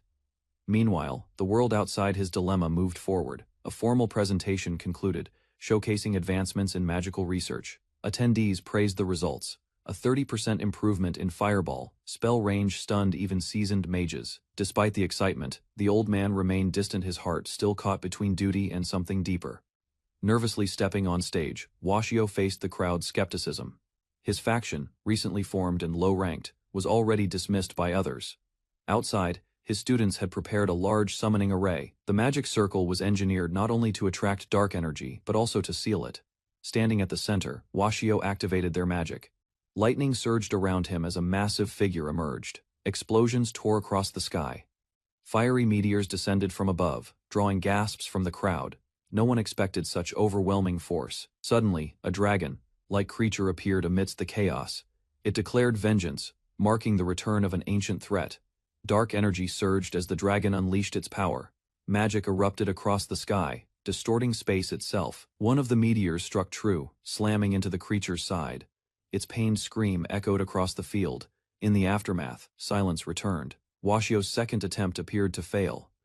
The crowd began to murmur in confusion. With renewed focus, Washio shouted the incantation again. Lightning flashed, and magic circles lit up the arena violently. In the end, the dragon was destroyed instantly by a mysterious magical strike. The records would only mention an invisible hero as the one responsible. Washio stood awkwardly as murmurs filled the hall, while others criticized his rank. A rank elf boasted of his superiority. The atmosphere turned dismissive, though some still acknowledged the elaborate magic circle's brilliance. Despite the embarrassment, his students remained supportive. They defended his efforts, calling his magic impressive and brushing off the mishap. Later, one student approached with a strange confession. She couldn't recall anything that occurred during the trial. Another student joined in, surprised that even Washio had no memory of the event. Elsewhere, the snake girl observed quietly. She questioned if he truly lost control and wondered if the phrase meteor swarm had been uttered intentionally. Washio made his choice. He couldn't justify sacrificing someone's feelings for magical gain. His decision to walk away from power surprised them. He valued her emotions more than the spell. Though the magic was strong, trust mattered more. The observers watched silently, knowing he'd chosen the harder path. A grand buffet party brought various factions together under the glow of chandeliers and formal attire. While some enjoyed the food, others criticized the lack of effort from certain groups. One student, unbothered, admitted he came only for the cuisine, proudly showing off his plate of meat. Compliments circulated as a rank individuals strolled in with elegance. Their appearance and calm composure quickly drew admiration from onlookers. Anticipation filled the room as whispers spread about wanting to see Arya and Claudia's dresses. Suddenly, two stunning women entered, Arya in a flowing dress and Claudia in a sleek outfit. Gasps and stunned expressions followed their confident arrival. Claudia and her companion stood confidently, captivating the crowd with elegance and charm. As the food was served, a young man prepared to take a bite, only to freeze when a silent, imposing elf appeared before him, watching his behavior closely. Claudia tasted the food and immediately praised its flavor with delight. However, her enthusiastic eating caused some sauce to spill. Trying to handle the situation playfully, she asked her teacher for help wiping the mess. Embarrassed by her forwardness, he hesitated, flustered by the attention and awkward moment unfolding. Before he could react further, another student passionately complimented Claudia's appearance. His elaborate praise left her stunned. As the event continued, Claudia remained close to Frederick, drawing curious glances. Alice approached with a perfectly arranged meal, presenting it formally to her teacher. Carrying his plate awkwardly, Washio Sensei felt the sharp stares of jealous onlookers. Suddenly, one of the girls gently grabbed his hand, her expression playful. She hinted that something was different about her and asked him to notice the change. Before he could answer, Alice bluntly revealed the difference. Her bust had shrunk by 10 centimeters. The room froze for a second, while Sensei struggled to respond to the absurdly honest observation. Claudia stepped forward confidently, admitting she had worn padding before, but now chose to be authentic. Alice, standing nearby, questioned whether her master preferred busty women and offered to change herself accordingly. Onlookers began to murmur, clearly uncomfortable with the awkward direction of the conversation. At a distance, one man quietly observed the tension. Surrounded by formality and noise, he sighed and admitted discomfort in such extravagant gatherings. From the balcony above, he watched the lively group interacting below. Their elegant appearances contrasted with his isolated position, unnoticed among the crowd. Just then, someone called him out. The voice pierced the atmosphere and reminded him of his out-of-place presence. A mysterious girl emerged quietly, facing judgmental remarks about her appearance. Choosing to avoid the crowd, she explained her preference for staying distant. One observer related, admitting that noisy environments caused discomfort and anxiety. While others engaged in conversation about automaton performance, the man nearby sensed tension. The girl revealed her worries to Washio, speaking of her role as a guardian and the dangers of manipulation. As she finished speaking, something went wrong. Her powers activated by accident, and she realized too late she had turned someone to stone again, sending Washio into stunned silence. Alice and the others arrived just as Washio was recovering from petrification. Confused stares landed on the revealingly dressed woman beside him. Claudia rushed in, panicked by someone chasing her. Upon noticing a snake nearby, she immediately backed off, clearly uncomfortable around reptiles. From the side, a few observers commented on how naturally Washio interacted with the monster girls. One elf watched intently, noting Washio's continued commitment to teaching the monster girl class. Suddenly, a mysterious young man offered his assistance.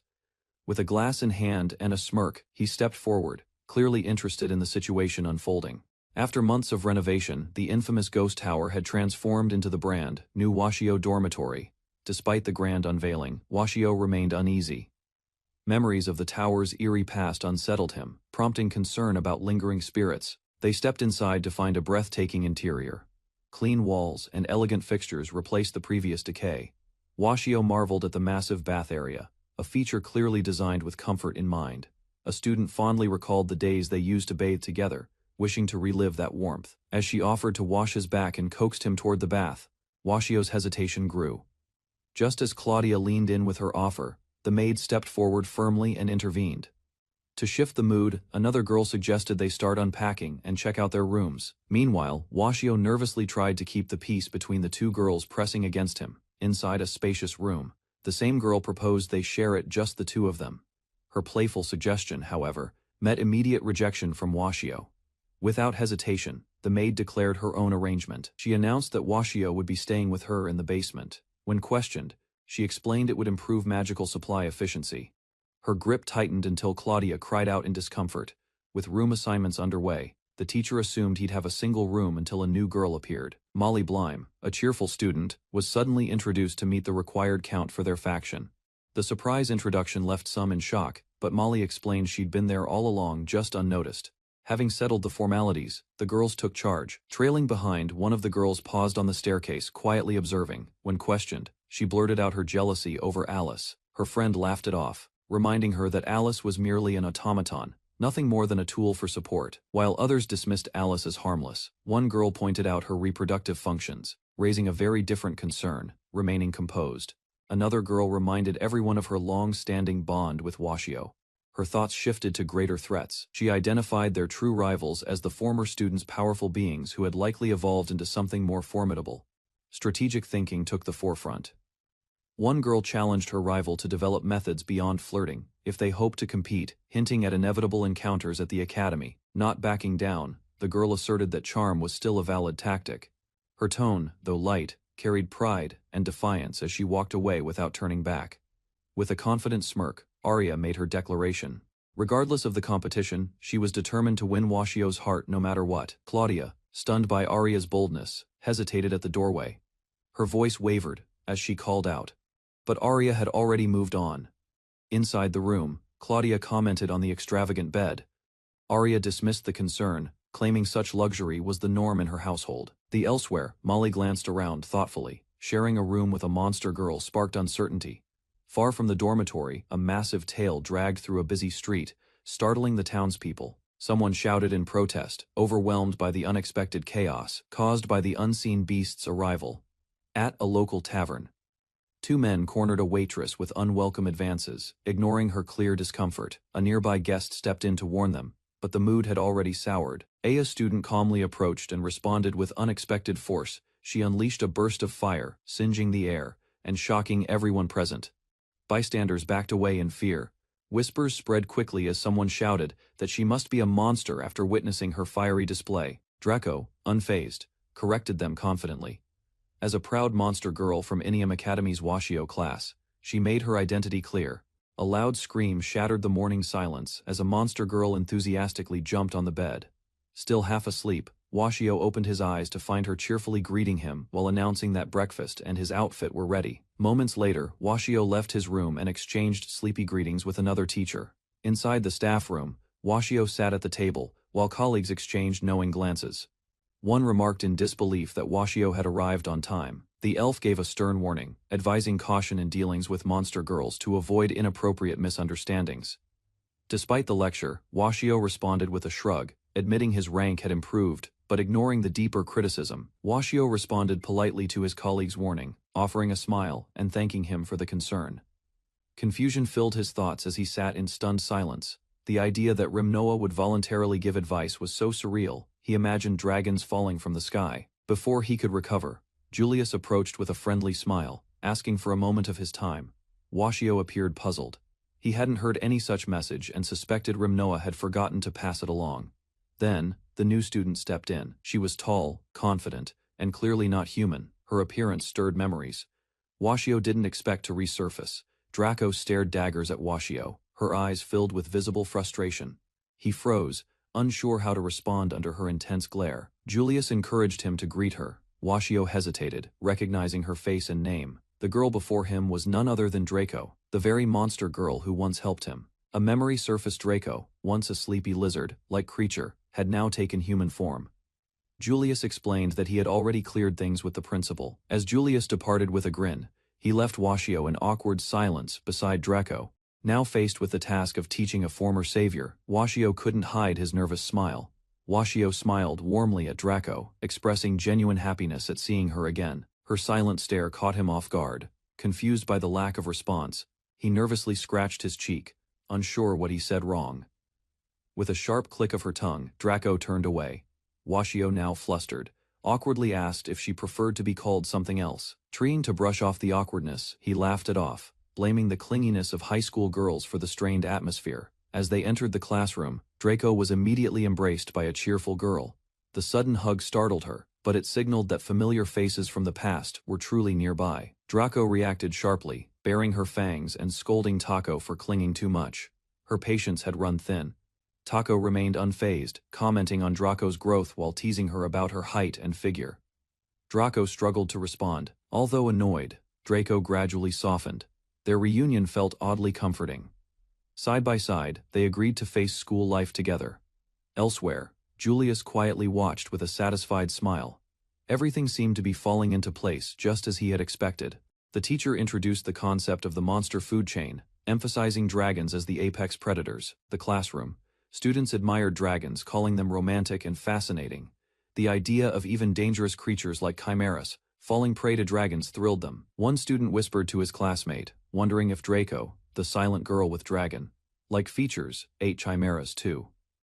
Her fierce appearance made that thought genuinely unnerving, though she remained unbothered, resting her head on the desk. Suddenly she stirred. Without warning, she let out a massive yawn, exhaling a stream of fire into the air. Still smoldering, Draco looked toward the teacher. She interrupted his lecture with a blunt question about monsters. Draco's casual question shocked the entire class. Confused stares and muttered disbelief spread across the room. Trying to stay composed, the teacher began explaining from the beginning. He described monsters as creatures that appeared unexpectedly a century ago. Their emergence, known as the Great Dark Night, changed the world forever. He went on to say that these beings, despite their lower intelligence, formed societies and hierarchies. As he continued, the teacher mentioned the Demon King, a figure of immense power among monsters. Draco listened with a slightly more thoughtful expression, The concept of suddenly appearing creatures seemed to make more sense to her now, though she still looked a bit unconvinced. A classmate raised concern about calling monsters unintelligent, clearly uncomfortable with the teacher's generalization. Draco stood. Her wings flared and eyes sharpened as she towered over the teacher. Intensity filled the air instantly. Without speaking further, her expression grew more serious. Flames formed in her mouth, signaling her rising irritation. Sweat ran down the teacher's face as he stammered, trying to respond. His confident tone disappeared completely. At last, Draco smirked, satisfied with the result. Her expression softened, now calm after asserting her stance. The teacher looked exhausted, realizing Draco had been teasing him. Her relaxed smile contrasted sharply with his frazzled expression. From the upper rows, students whispered among themselves. They felt the dragon's overwhelming presence, and were awed by the sheer size of her wings. Some students appeared frightened, sweat forming on their faces. The teacher decided to end the lesson early, sensing the tension in the room. Draco playfully stuck out her tongue, mocking the teacher gently. Her demeanor shifted from fierce to mischievous in an instant. As students gathered their belongings, the teacher reminded them of her unique nature. Draco remained seated, calm but slightly smug, leaving an impression that would linger in the classroom. A student rushed to the nurse's office, alarmed by the aftermath of alchemy class. Concern filled her face. Inside, the teacher and nurse assessed the situation. A tentacle had been severed, but it would regenerate quickly, leaving the student physically unharmed. The teacher remained calm while explaining that she should apologize to her classmates. He encouraged responsibility without escalating the situation. The student's expression grew solemn. She feared potential consequences and considered the possibility of expulsion, realizing the seriousness of the incident. The nurse and teacher escorted her out. She followed quietly, reflecting on her actions, while the teacher maintained a composed presence, guiding her through the aftermath. Draco accepted the document, her expression serious. The teacher observed quietly, signaling that the next phase of their plan would begin. After an accident during alchemy class, tension spreads through the room as consequences loom heavily. Relief begins to surface when the decision becomes clear. The fear of punishment fades, and Claudia's rigid posture loosens slightly, though uncertainty still lingers behind her eyes as attention shifts toward her condition. Concern replaces discipline as the teacher focuses on Claudia's well-being. Her injury is acknowledged, and responsibility gives way to care. With authority settled, instructions are given and accepted without resistance. Claudia nods, understanding her obligations, while the surrounding atmosphere grows quieter. Later, a private moment follows. Observing her alone, the teacher notices subtle changes in her expression and behavior. Claudia's earlier behavior becomes a topic of concern as her classmates recount the incident. Observers recall her working steadily at first, showing only minor mistakes before her focus unexpectedly slipped. Questions linger about her true condition, despite supportive intentions. Night falls over the academy while Washio faces a tense summons. Authority figures gather, their stern expressions hinting that the incident has grown far more serious than he expected. Responsibility is reviewed as instructors discuss their roles. Washio braces himself, sensing escalation just before an agitated visitor bursts inside demanding answers. Accusations erupt immediately as Claudia's father confronts him, convinced his daughter suffered severe harm under Washio's supervision. Chaos fills the room as emotions rise, and Washio struggles to calm the furious parent demanding accountability. Responsibility shifts when the alchemy instructor steps forward, bowing deeply to accept blame for the incident. Tension then redirects toward a different issue as several parents point out a deeper conflict involving Claudia. Their complaints widen the scope of the discussion, placing Washio at the center once more. A composed PTA president enters, requesting the principal's attention. Her firm expression signals that a decisive judgment is approaching. Before anyone can respond, she demands Washio's dismissal, leaving him frozen as the room falls into uneasy stillness. A sudden document shifts the atmosphere as the principal examines the accusations written inside. Meanwhile, Claudia demonstrates her rapid recovery, surprising nearby students with her restored limbs. Her casual attitude eases some concerns. Although whispered comments reveal curiosity about her unique abilities, attention in the hall gradually moves toward Claudia and her friends. Their uneasy expressions show that the earlier rumors have already spread far beyond the classroom. Confrontation begins when a student approaches her directly, questioning her involvement in the explosion. Rumors intensify when another student brings up Washio's past, claiming he once caused major destruction. Claudia stands frozen, caught between disbelief.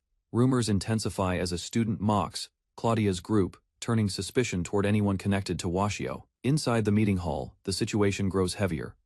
Teachers and parents discuss the anonymous letter, each claim painting Washio as a dangerous figure from the past. His silence only deepens their doubts. Before decisions are finalized, a sudden commotion erupts outside. Shouts echo through the corridor as the group rushes toward the source. A massive rupture tears through the hall, startling everyone. A terrifying creature emerges from the chaos, leaving the once confident student trembling. Amid the destruction, Arya steps forward with a shadowed expression. Her anger surfaces, driven by painful memories. Claudia's expression grows distant as Arya loses control, alarming their friend who desperately tries to stop them both. Unease spreads through the crowd while students whisper fears about the monster's reactions and their connection to Washio. The PTA president decides the situation has escalated too far, insisting that targeting only Washio will not resolve anything. Pressure intensifies once demands for punishment reach the administration, placing Claudia, Arya, and their homeroom teacher under heavy scrutiny. The academy's head placed Washio and the two monster girls under strict house arrest, forbidding them from leaving the dormitory while an investigation proceeded. Inside the quiet dorm lounge, Washio sat across from one of the girls. The room's stillness underscored the tension between them. Meanwhile, rumors spread like wildfire. Students gossiped openly about Washio's past, calling him unstable and dangerous. Confined to their rooms, the monster girls watched the world through their windows. Washio, holding a flower, remained composed despite the growing suspicion outside. Elsewhere, a man plotting behind the scenes awaited the investigation's outcome. Confident, he planned to remove Washio and elevate Rimnoa as the new homeroom teacher. A smug question cut through the air as the black-haired man challenged his colleague's hesitation with a smile. Calmly, the elf clarified his position. He had only requested a teacher change, not a witch hunt. Unrest wasn't his intention. Rather than respond in kind, he reminded the man of their roles. Teachers must act responsibly, never exploiting students for personal gain. Frustration flared. The black-haired man lashed out, blaming the elf for hypocrisy. His disdain for elves boiled to the surface. Elsewhere, students eagerly fueled the scandal. Rumors spread unchecked, and Washio's reputation crumbled. Watching silently, Dora was pulled into the scheme. Dora remained silent, her sharp gaze narrowing in frustration. The lack of response only deepened the tension. Mockingly, the man accused her silence of fueling negative perceptions. Without waiting, he dismissed her as ill-mannered. Leaning in, he questioned her feelings. Was it hatred toward Washio or resentment for the monster girls? With a smug smile, he changed the topic entirely. Instead of answers, he posed a twisted philosophical question about emotions. He declared despair as the most beautiful feeling, glorifying the moment people give up hope. Dora, unimpressed, challenged the absurdity of his claims. Without waiting for a reply, the man turned away with disdain. To him, her silence confirmed ignorance. Outside, the school tower stood still under the calm sky, an eerie contrast to the storm within. In the dorm, a quiet maid entered the room carrying a warm drink. Washio sat slumped, his energy drained. Her voice remained gentle as she explained the calming effects of tryptophan in milk and honey. He barely reacted. Irritation crept into her tone. She scolded his withdrawn behavior and encouraged him to speak openly. Her offer was simple: whatever troubled him, she'd fix it. Frustration burst from the maid as she raised her voice, urging Washio to say something at last. Sitting quietly, she softened her tone and asked if he'd ever share his past with her. His reply came gently, maybe someday. Accepting his answer, she offered a quiet good night before leaving the room, closing the door behind her. Left alone, Washio stared at the ceiling, his thoughts too heavy to voice. His body weighed down by fatigue. In the darkness, his eyes betrayed deep weariness. Unspoken memories lingered, pulling him into a silence no one could reach. A blinding light enveloped the space as the summoning ritual succeeded. Washio, disoriented, appeared in a world unknown. Confused and overwhelmed, he was greeted by cloaked figures and a beautiful woman who addressed him as a legendary hero. Still stunned, he introduced himself awkwardly. The unfamiliar surroundings and attention only deepened his disbelief. The woman smiled with fascination, praising his name and professing love at first sight. Her words only raised more questions.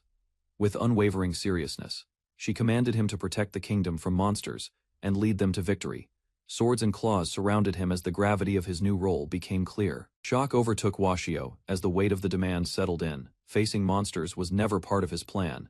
Concerned whispers filled the room as the girls speculated about Washio.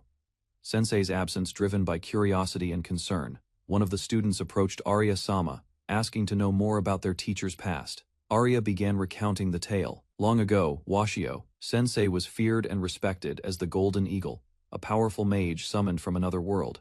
But the truth wasn't so simple. Back then, he was nothing more than a salaryman, an ordinary office worker with no combat experience, thrown into a world of danger without warning. Summoned during a desperate time, he was expected to turn the tide of battle, as he protested, begging to return home. Despite Washio's protests, the kingdom placed high expectations on him. He was ordered to learn magic quickly and lead battles against monsters reclaiming lost territory. Escorted past a roaring beast in a cage, he heard their final words of encouragement. From outside, the castle stood proud. But within, the summoned man sat at its heart, surrounded by uncertainty and pressure. Alone in his room, Washio lay in disbelief. Everything felt surreal. A typical office worker now faced monsters and war. It wasn't a dream, this world was real, though shaken. He clenched his fist with resolve. Complaining wouldn't change anything. That evening, a cheerful visitor appeared at Washio's door, offering tea with a bright smile. Introducing himself as Skara, a second-class soldier, the newcomer declared he would now assist Washio full-time. Eager to be useful, Skara listed tasks from massages to finding good food, surprising Washio with his enthusiasm. With ears perked, Skara eagerly waited for a grand command. Washio remained unsure how to respond. Choosing a simple request, Washio asked for a restaurant recommendation. Skara lit up, suggesting they leave immediately. Washio, tired, hesitated, but Skara's persistence made the idea harder to refuse. After a long day, Skara gave Washio a shoulder massage while reminding him about tomorrow's city operation. Relaxing on the couch, Washio promised not to mess up. Skara warned him not to be late again. As tension set in, Washio admitted his fear. Facing battle wasn't easy, and he questioned how Skara managed it. Refusing to back down, Skara insisted he'd protect Washio no matter what. His confidence made Washio smile. With a sincere expression, Skara suggested dropping formalities. Despite their roles, he now considered Washio a friend. Washio admitted he appreciated Skara's kindness, and thought it would be nice if they became friends.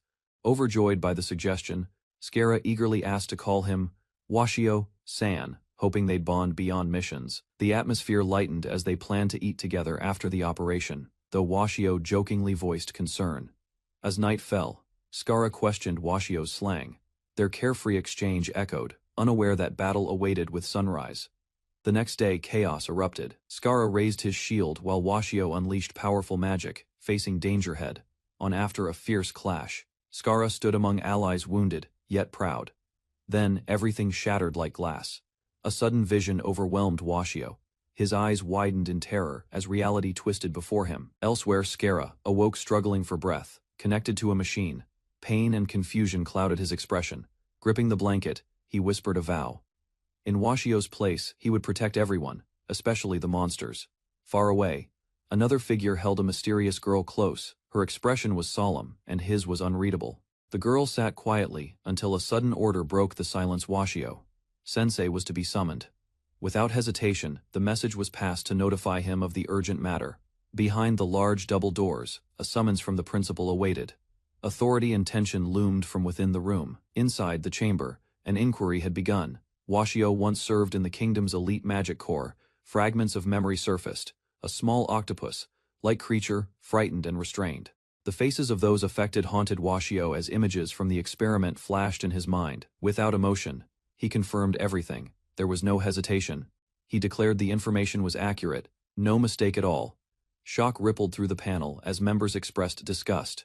One called the act horrifying, while another noted the accusation mirrored the official report word. 4. Word. Outrage escalated rapidly. A sharp voice demanded immediate dismissal, branding Washio a disgrace to educators. Far away, someone sat quietly sipping tea.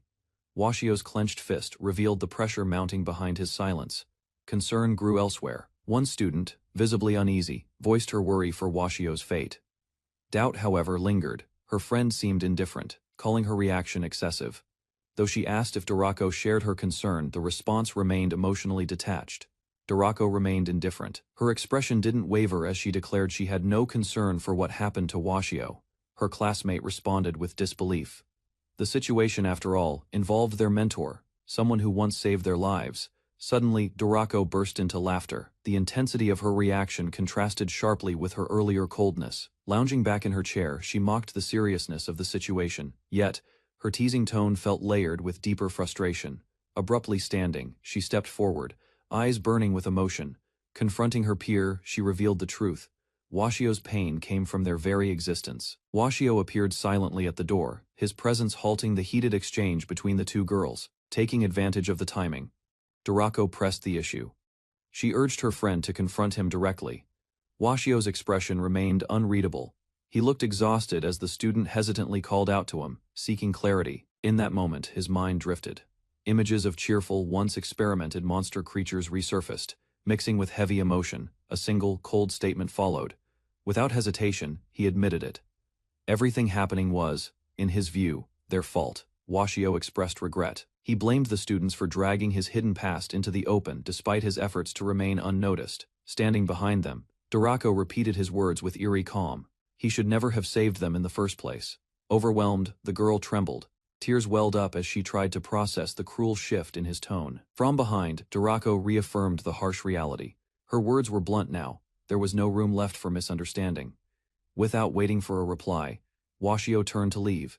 He offered no further explanation, stating they could talk later. News of Washio's dismissal spread quickly. Students gathered near the building, whispering about his fate and possible reasons. Rumors took over. Some accused him of brainwashing. Others speculated the monster girls would now behave. Few showed sympathy. Outside the school gates, Washio carried his belongings. An elf approached, acknowledging his departure with unexpected civility. Breaking the silence, the elf questioned him directly. He asked if the allegations about brainwashing the monster girls were true. Washio didn't deny it, he confirmed everything. The elf paused, admitting past ridicule, yet now, he simply accepted the truth. The elf turned away, voice cold. Behind him, Washio walked alone, unbothered by the harsh farewell left unspoken.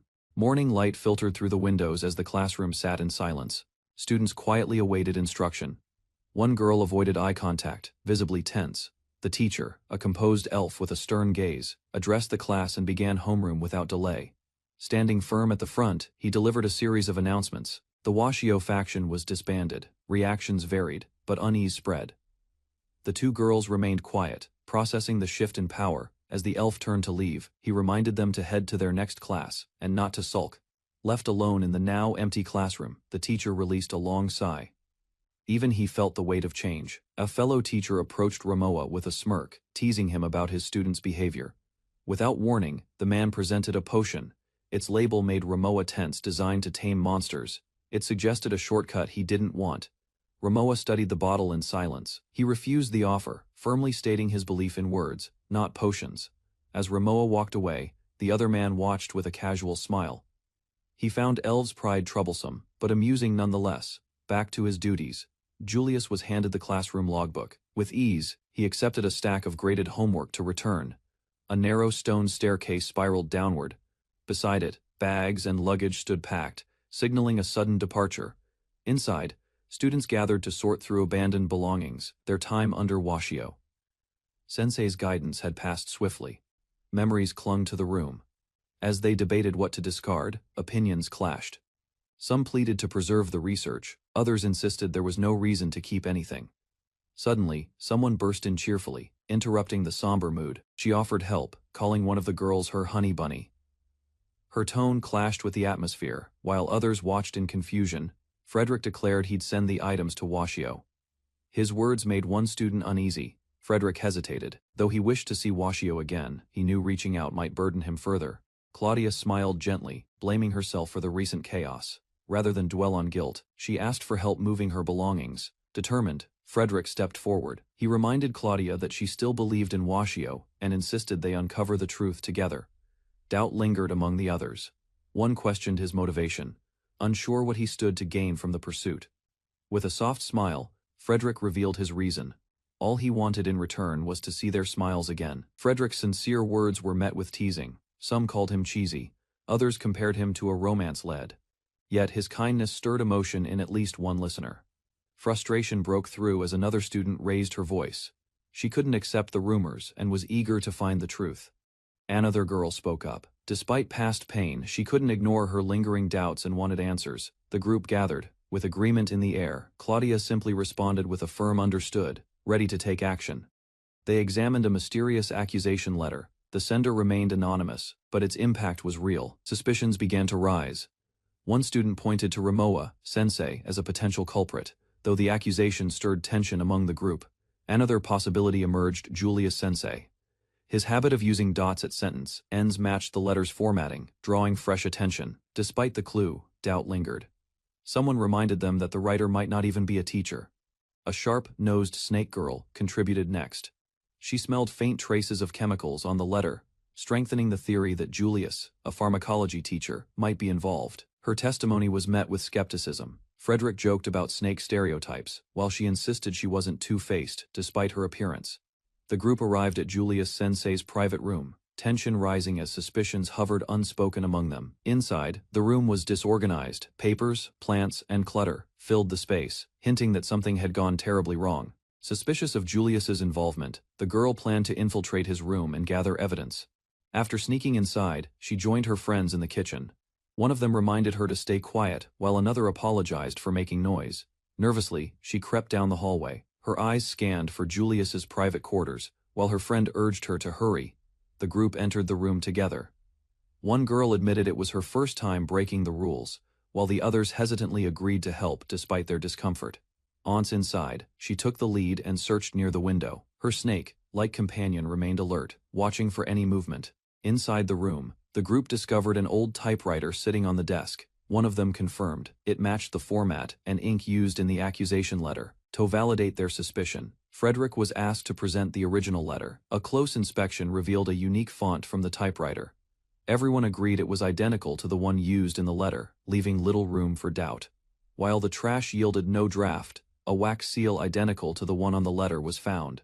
Just as they were about to stop, a document caught her eye. It wasn't a draft but a background report on Washio-sensei. The truth began to surface. One document revealed the facility wasn't a monster shelter, but a cruel experimentation lab overcome with emotion. The girl teared up. The truth about Washio's actions, once buried by lies, finally began to shine through. While the group prepared to leave, unease crept in. One of them voiced concern everything felt a bit too neat, as if someone wanted the evidence to be found. A warning reached them just in time. Julius had returned. Panic set in, and their escape window rapidly shrank as footsteps echoed down the hallway. Julius arrived with a calm smile. When questioned by a student, he dismissed it casually, unaware that his private room had just been searched. Guilt overwhelmed the girl who failed to stall Julius. Hiding in fear, she apologized repeatedly, devastated that her distraction didn't buy enough time. Julius entered his room quietly, closing the door behind him. He moved slowly, each step deliberate, fully aware that someone had been here, unaware of the danger lurking nearby. Julius passed by the very spot where two students hid beneath the desk. Just as tension peaked, one girl whispered that he was approaching. Hearts raced. Julius stood before the typewriter, his gaze narrowed, noticing something off. As his hand reached for it, the group's fate hung in a breathless moment. After Julius left the room, the group let out a collective sigh of relief. Their plan had barely worked. While scanning the floor, one of them noticed something unusual. A hidden space beneath the boards revealed itself, hinting at even more secrets buried in Julius's room. Without hesitation, they decided to leave. One girl urged Claudia to hurry, while another declared their intent to report everything to the principal. Just as they approached the door, Julius returned. His sudden appearance froze everyone in place. Tension spiked instantly as their eyes met his. To their surprise, he didn't act violently. Instead, he calmly addressed them, acknowledging their cleverness. Julius locked the door behind him, his words revealing he had anticipated everything. Holding a key, he smirked confidently. His tone dripped with mockery as he insulted their efforts, finding comfort in their perceived foolishness. The student stood firm despite his intimidation. One of them confronted him directly, accusing him of falsifying the report and sending the letter. Instead of responding, Julius turned to Claudia. To everyone's shock, she approached him willingly, documents in hand. Claudia's consciousness drifted as her body refused to respond. A man's words echoed distantly, his presence unsettling yet oddly gentle. Arya scanned the room, unsettled by the unnatural stillness. None of her classmates moved, frozen mid-motion. Alarmed, she called out, demanding answers. Suspicion took root as Arya studied their vacant eyes. They weren't merely still, they were mentally restrained, refusing to stay passive. Arya retrieved a hidden ring. With a swift motion, she activated its power. Energy surged around her, reacting to her will. Calmly, she knelt before the man, revealing her strategy.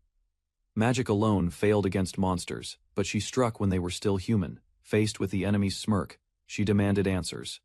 He offered none, only burned the investigation file in his hand. Frozen in disbelief, she stared at the rising flames. Important evidence vanished, consumed by fire. Her hands trembled, powerless to stop the damage already done. Observing her reaction with twisted amusement, he licked his finger, savoring the moment. Her despair hadn't reached the depths he craved.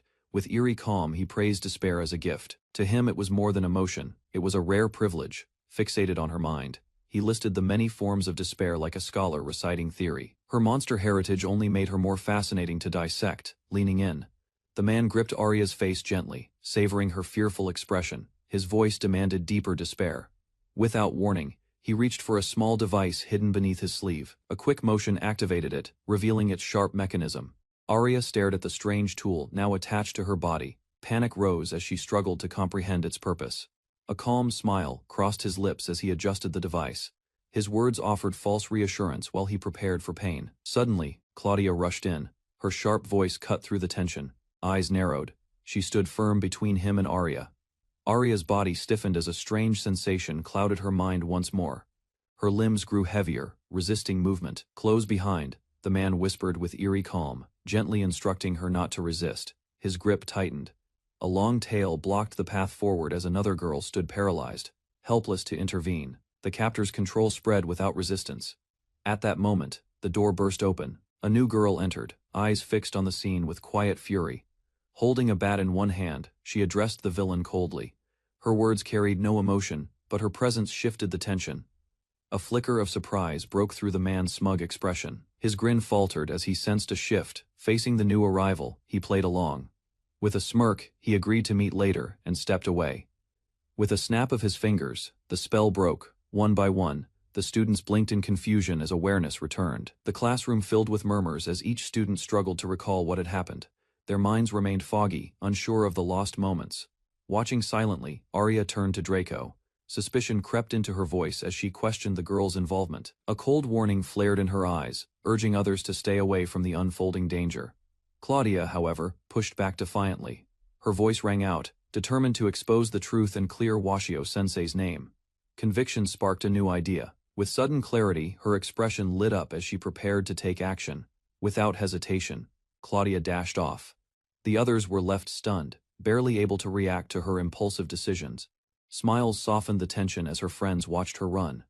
Some rolled their eyes, others followed, resigned but supportive. Takoko laughed with her usual sharp grin, noting how Claudia's energy hadn't changed over the years. Her tone softened. With quiet resolve, she reminded Arya that this time they had to be the ones to help Washio. Understanding dawned on Arya. A faint smile formed as she nodded, ready to stand beside her friend. Elsewhere, Washio acknowledged Alice's service with a gentle expression. Calm surrounded him, unaware of the storm his students faced. Alice insisted on assisting him further. Though Washio declined politely, she persisted, expressing her belief in emotional care through physical comfort.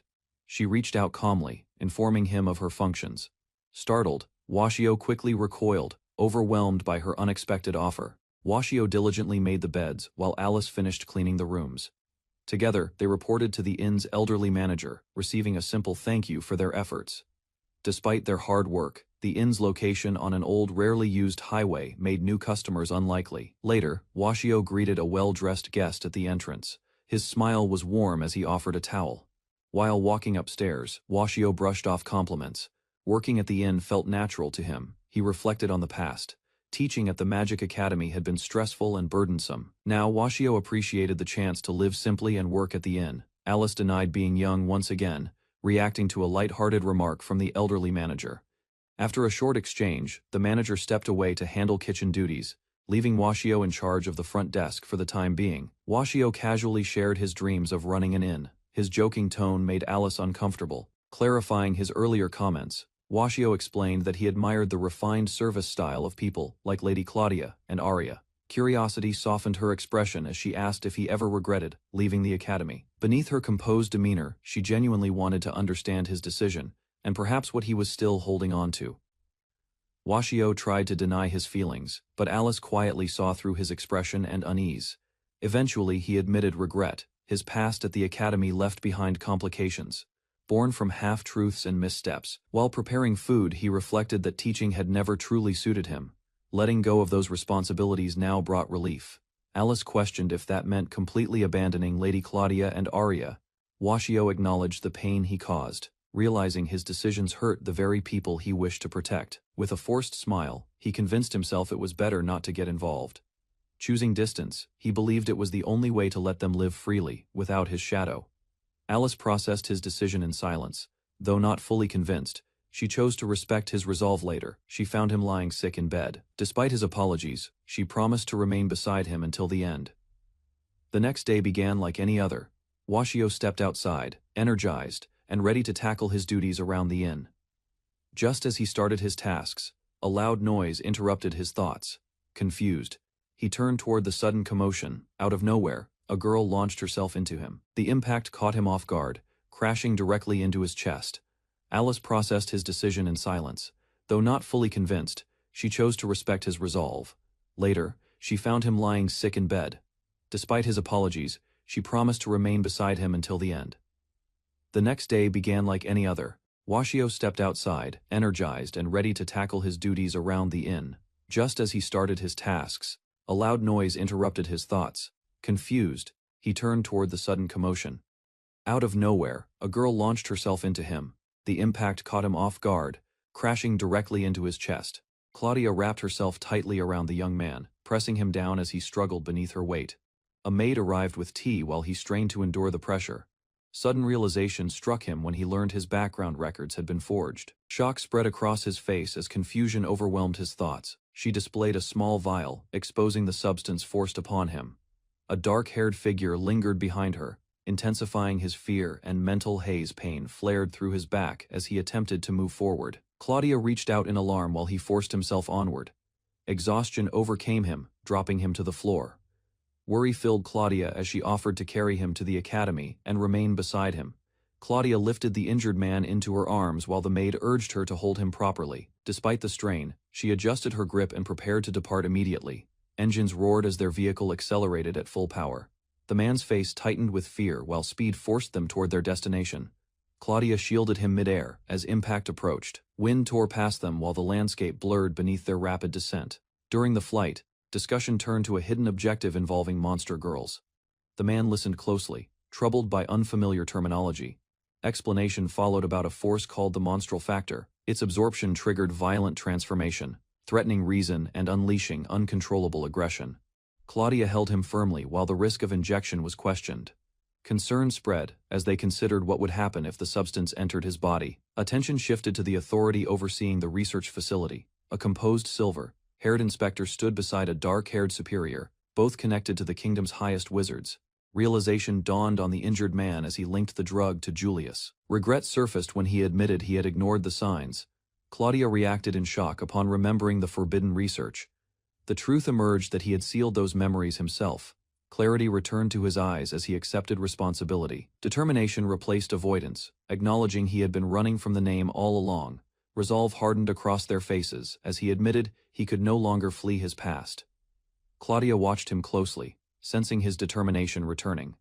Their vehicle swerved violently through sharp turns. Nausea struck him while the driver pushed forward at relentless speed. At the academy gates, tension flared as Draco faced questioning students. Suspicion surrounded him, forcing a confrontation about his true intentions. Confusion spread between the girls as Draco's name echoed across the courtyard. Uncertainty replaced accusation for a brief moment. Sudden danger erupted overhead as mechanical forces descended. He seized Draco and urged immediate escape, revealing that Julius had chosen Draco as the target. Fury burst from him as he refused to abandon his precious student in danger. His hand tightened, voice strained by fear and urgency. Confusion replaced anger when the air shifted unnaturally. His expression froze, sensing a presence he could not immediately see. From the shadows, a dark-haired man emerged behind Draco, gripping her head with deliberate control. A cruel smile formed as he mocked the teacher's attachment. Cold explanation followed as the villain revealed repeated injections. Draco's body trembled violently, reduced to a manipulated puppet under his influence. Panic exploded across the courtyard as Draco screamed in agony. The teacher shouted her name desperately, while others rushed to summon help. The teacher reached toward Draco as she writhed under the villain's grip. Her fangs bared while his hand covered her eyes, forcing her into a violent reaction. Abruptly, Draco's expression shifted into a confident grin. Control returned to her gaze, revealing she had not been fully subdued. Surprise spread across the teacher and students as she admitted awareness of the scheme. Tension thickened when the villain realized his manipulation had failed. Standing tall, Draco faced him directly and asserted dominance. Determination settled over the courtyard as confrontation became inevitable. A group of monster girls stands around Washio while facing Julius. Their presence forms a quiet barrier that leaves Julius with little room to resist. Concern rises among the girls as the truth begins to surface. One of them realizes that Draco had been secretly involved from the beginning. Draco steps forward with a steady expression. Her posture shows determination as she prepares to reveal her true identity. Avoiding their involvement had been her original intention. Attention shifts toward the armband on Draco's arm. The symbol catches the group's interest because it looks familiar. Washio studies the crest on the pin more closely. Recognition quickly follows when he identifies it as the kingdom's symbol. Explains her mission while standing confidently before the others. As a member of the Order, she had been sent to investigate a criminal connected to an old incident. Washio listens quietly as Draco reveals another part of the plan. The cartridge used earlier had already been activated, allowing the process to continue without difficulty. Surprise spreads among the girls when they realize how many injections had been used. Confusion and curiosity fill the group as they try to understand the effects. Further explanation follows as the effects become clearer. The activation causes intense physical reactions at first. He watches Julius with satisfaction. Confidence fills her expression as she reflects on the success of the operation. The plan unfolded exactly as intended. Julius listens to Draco's explanation and admits that he had been completely deceived. Her confident attitude and detailed plan make it clear that she controlled the situation from the start. Washio reflects on the events that happened earlier. The date they shared and the sweet moments he remembered suddenly feel different. Embarrassment quickly spreads among the girls after the topic surfaces. Draco firmly denies that the kiss truly happened while the others react with surprise and teasing remarks. Draco abruptly ends the discussion. Her expression turns serious as she points directly at Julius and orders him to surrender. The substance used on him had been slowly losing effectiveness over time, weakening the trap she prepared. Julius calmly reveals that his preparation is complete. A confident smile appears as he raises his hand, signaling that something has already been set in motion. Suddenly, Draco's body reacts violently. Heavy breathing follows as her strength begins to fade. Washio and the others watch with shock while her condition rapidly worsens. Concern spreads across Washio's face as he tries to calm the situation. The sudden transformation makes the moment tense. Darkness slowly fills Draco's eyes as her fangs appear. Pain and confusion twist her expression while her body loses control. Black tendrils burst outward, spreading through the area with violent force. Panic surrounds the group as the strange power lashes across the scene. Black tendrils spread rapidly across the area as Draco loses control. The others watch in shock while the strange substance grows larger. The dark power expands around them as Julius celebrates the despair unfolding before him. The group struggles to react while Draco remains trapped within the violent transformation. Inside the academy hall, an evacuation order spreads quickly among the students. A teacher stands firmly while directing everyone to leave the building in an orderly manner. Outside the building, Draco suddenly loses control of her power. Dark energy spreads around her as her body begins shifting into a dragon-like form. A powerful roar bursts from Draco as her dragon form appears completely. Flames and debris explode across the area while the teacher is thrown away by the shockwave. Observation replaces panic as the person realizes that ordinary voices can no longer reach Draco. One conclusion becomes clear. Only a single person holds the power capable of stopping the rampaging Draco. Fear spreads among the watching students as a sinister voice encourages destruction. Panic appears on their faces, while the situation grows more hopeless.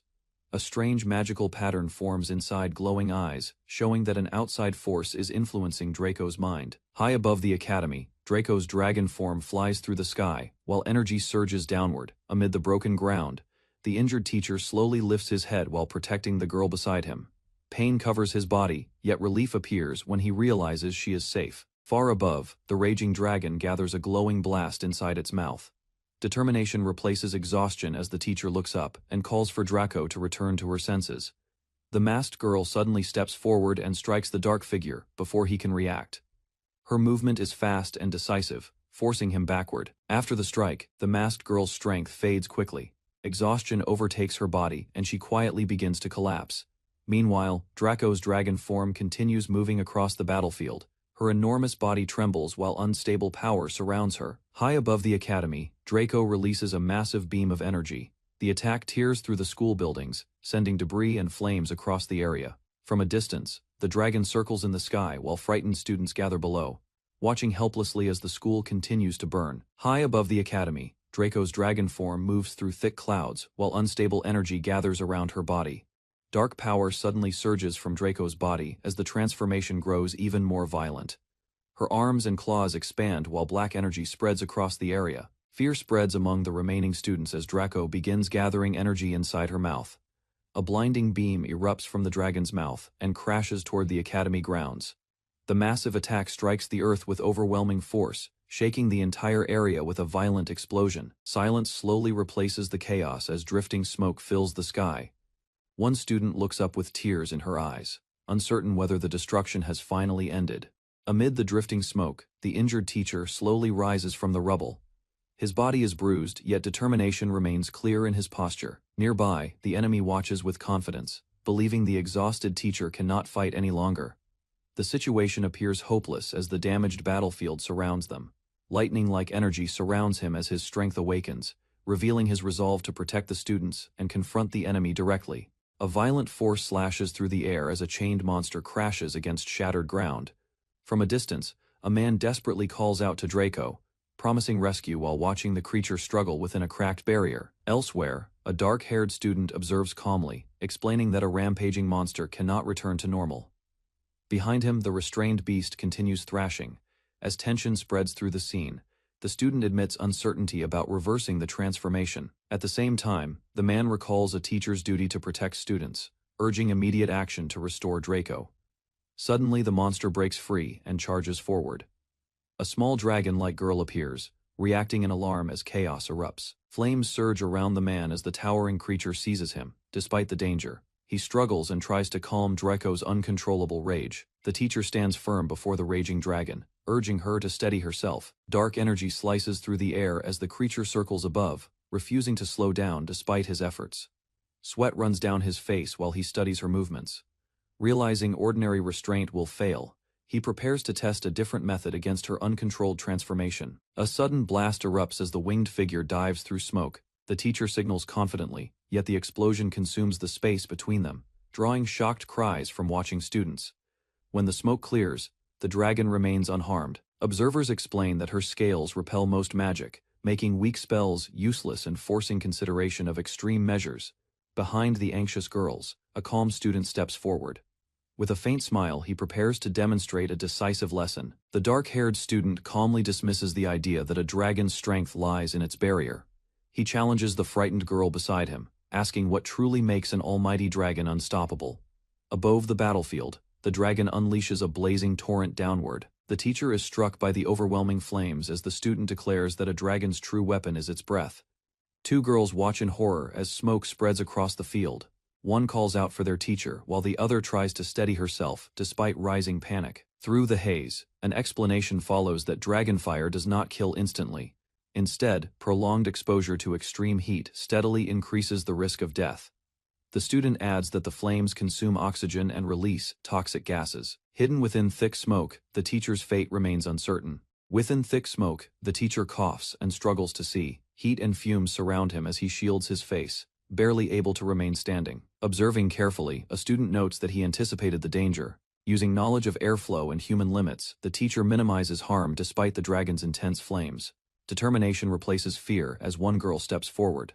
Beside her, another raises a device, preparing to act now that the teacher's survival seems certain. A powerful blast shoots upward, striking the dragon's tail. The sudden counterattack disrupts her movement, while smoke continues to spread across the field. Explosions ripple through the air as the dragon retaliates. Amid debris and shockwaves, the dark-haired student watches calmly, confident that events unfold according to expectation. The girls stare in disbelief as their attack seems useless. Through drifting smoke, the dark-haired student stands calmly, untouched and composed. He explains that the tentacles failed because he lacks a physical body. Existing only as spirit, he remains in an astral state beyond ordinary harm. Confusion spreads among the onlookers as they struggle to understand. The mysterious figure admits this is a rare condition, unlike anything previously encountered. With a faint smile, he suggests that the teacher may have already died. His form begins to fade into the surrounding haze. Shock erupts as he vanishes completely. An observer concludes that his true identity is Lich, a transcendent being who abandoned his physical body. The lifeless king descends silently above them, and the stunned students realize defeating the Elder Lich may be impossible. A violent beam bursts from a portal in the sky, tearing through buildings and shaking the city. Debris scatters as a wounded young man struggles upright amid smoke. High above, a dragon spirals wildly through clouds. Watching in alarm, he senses her fury spreading beyond control. Darkness surrounds the battlefield as a massive stream of energy surges forward. The dragon releases overwhelming power toward the distant ground. Shock fills his eyes while radiant bands coil around him. A protective sphere forms, isolating him within swirling light. Blinding brilliance erupts outward, consuming the sky.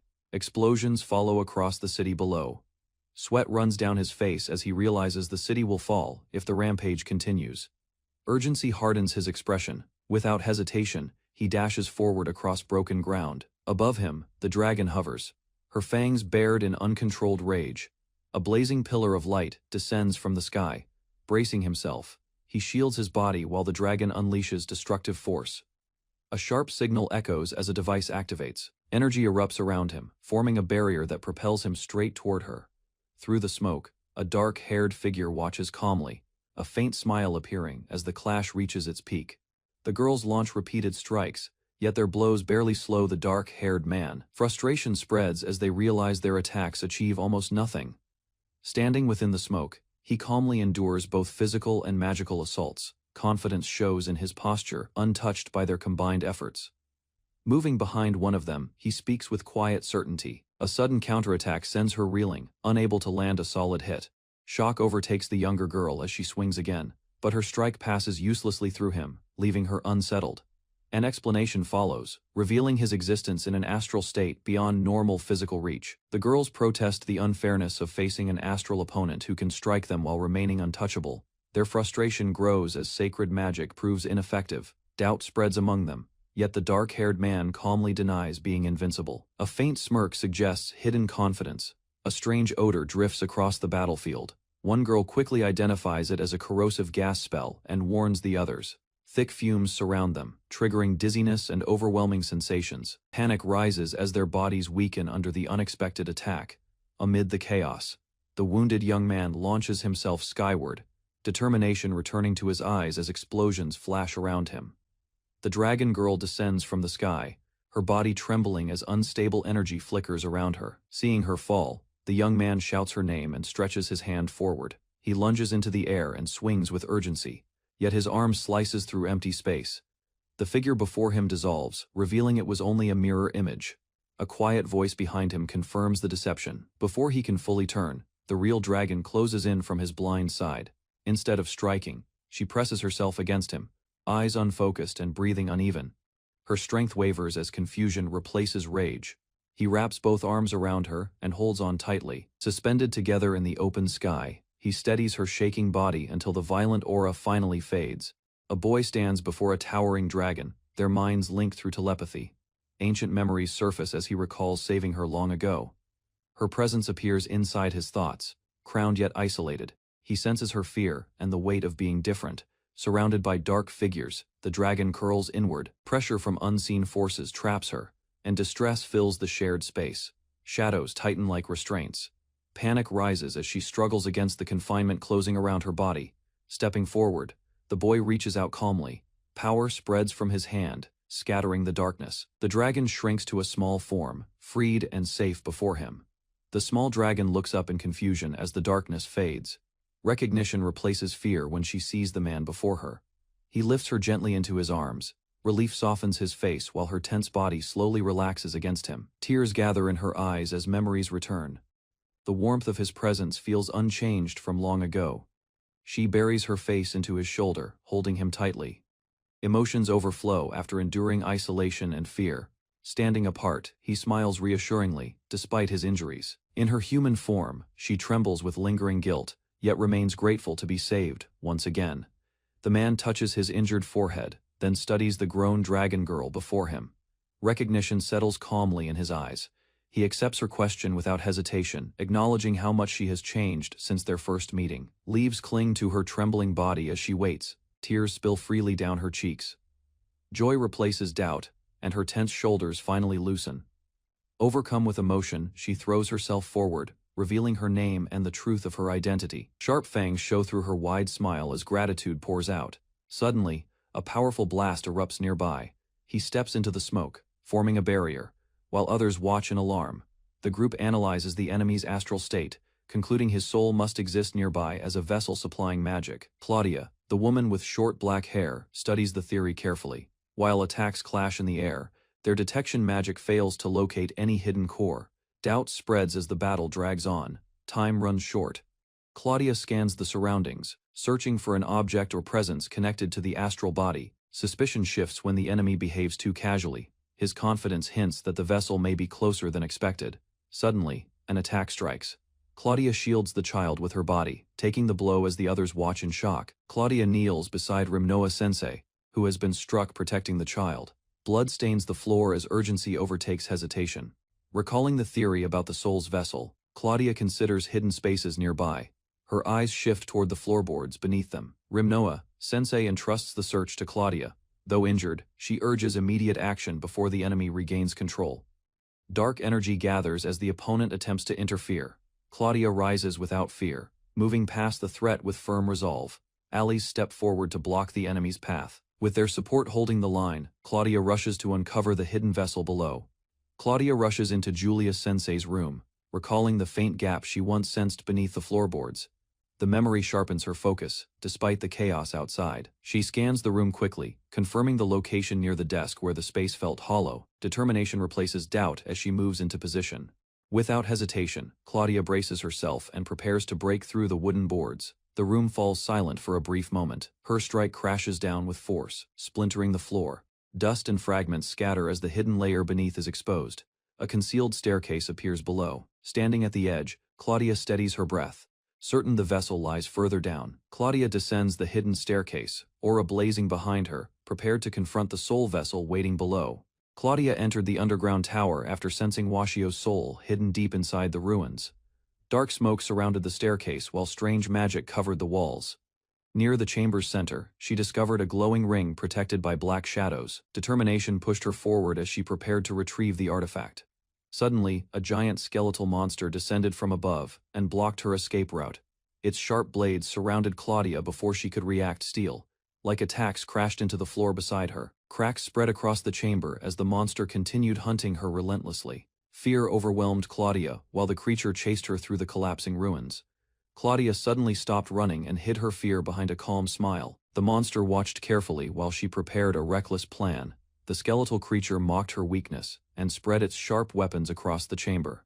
Numbers appeared around its body as it predicted her movements. Without hesitation, Claudia released her tentacles and surrounded the giant skeleton from every direction. Heavy impacts echoed through the ruins as the creature became trapped. Confidence returned to her expression once the monster lost control of the battle. Claudia proudly revealed the strength of a monster girl. A powerful strike shattered the skeleton's head and ribs apart. The glowing ring finally fell free onto the ground. Claudia unleashed countless tentacle strikes and overwhelmed the remaining skeletons inside the ruined chamber. Violent impacts shattered the enemy defenses one after another. The glowing ring finally broke apart during the battle. Moments later, the dungeon collapsed and forced everyone outside the ruins. Far from the battlefield, Arya weakly crawled across the ground while a dark figure slowly approached from behind. Fear spread across the silent wasteland. The mysterious man smiled. After seeing Claudia's exhausted expression, her weakened body trembled as despair replaced the confidence she showed earlier. Silence filled the air when Claudia closed her eyes. Meanwhile, the stranger continued staring at her with unsettling amusement. The mysterious man suddenly grabbed Claudia before she could resist. His expression remained calm while her weakened body could barely move. Another monster girl immediately crashed into him and forced Claudia free. The sudden attack interrupted his control over the situation. Relief spread across Claudia's face after seeing Washio, Draco, and the others safely escape the ruins. Exhaustion still covered her battered body. Meanwhile, the group discovered several injuries and realized the battle had left everyone heavily damaged. Even so, they survived the collapse together. The black-haired man quietly examined the destroyed ring and questioned how Washio managed to affect him through its power. Claudia confidently stepped forward and mocked the black-haired man after escaping his grasp. Her fearless attitude surprised everyone nearby. Suddenly, a gigantic skeletal king emerged behind him and filled the ruined town with terrifying pressure. The monster condemned the monsters as failures. Its enormous hand reached toward the group, while the skeletal ruler declared a final lesson for its students. Panic spread across the battlefield once again. Darkness gathered around the creature as it attempted to drown everyone in despair. Strange light then began shining from within its hollow body. A mysterious man appeared inside the glowing light and revealed the hidden power called hope, which could overcome even the deepest despair. Bright pillars of light struck the skeletal king while the mysterious man confronted it directly. The overwhelming magic began tearing apart the creature's enormous body. Desperation consumed the skeleton after sensing the power surrounding the battlefield. It attempted to seize the magic for a new body, before disappearing completely. Its giant form slowly crumbled into dust and scattered across the ruined land. The terrifying presence finally vanished from the battle. Silence returned as the mysterious man stood beneath the fading light and watched the remains disappear into the sky.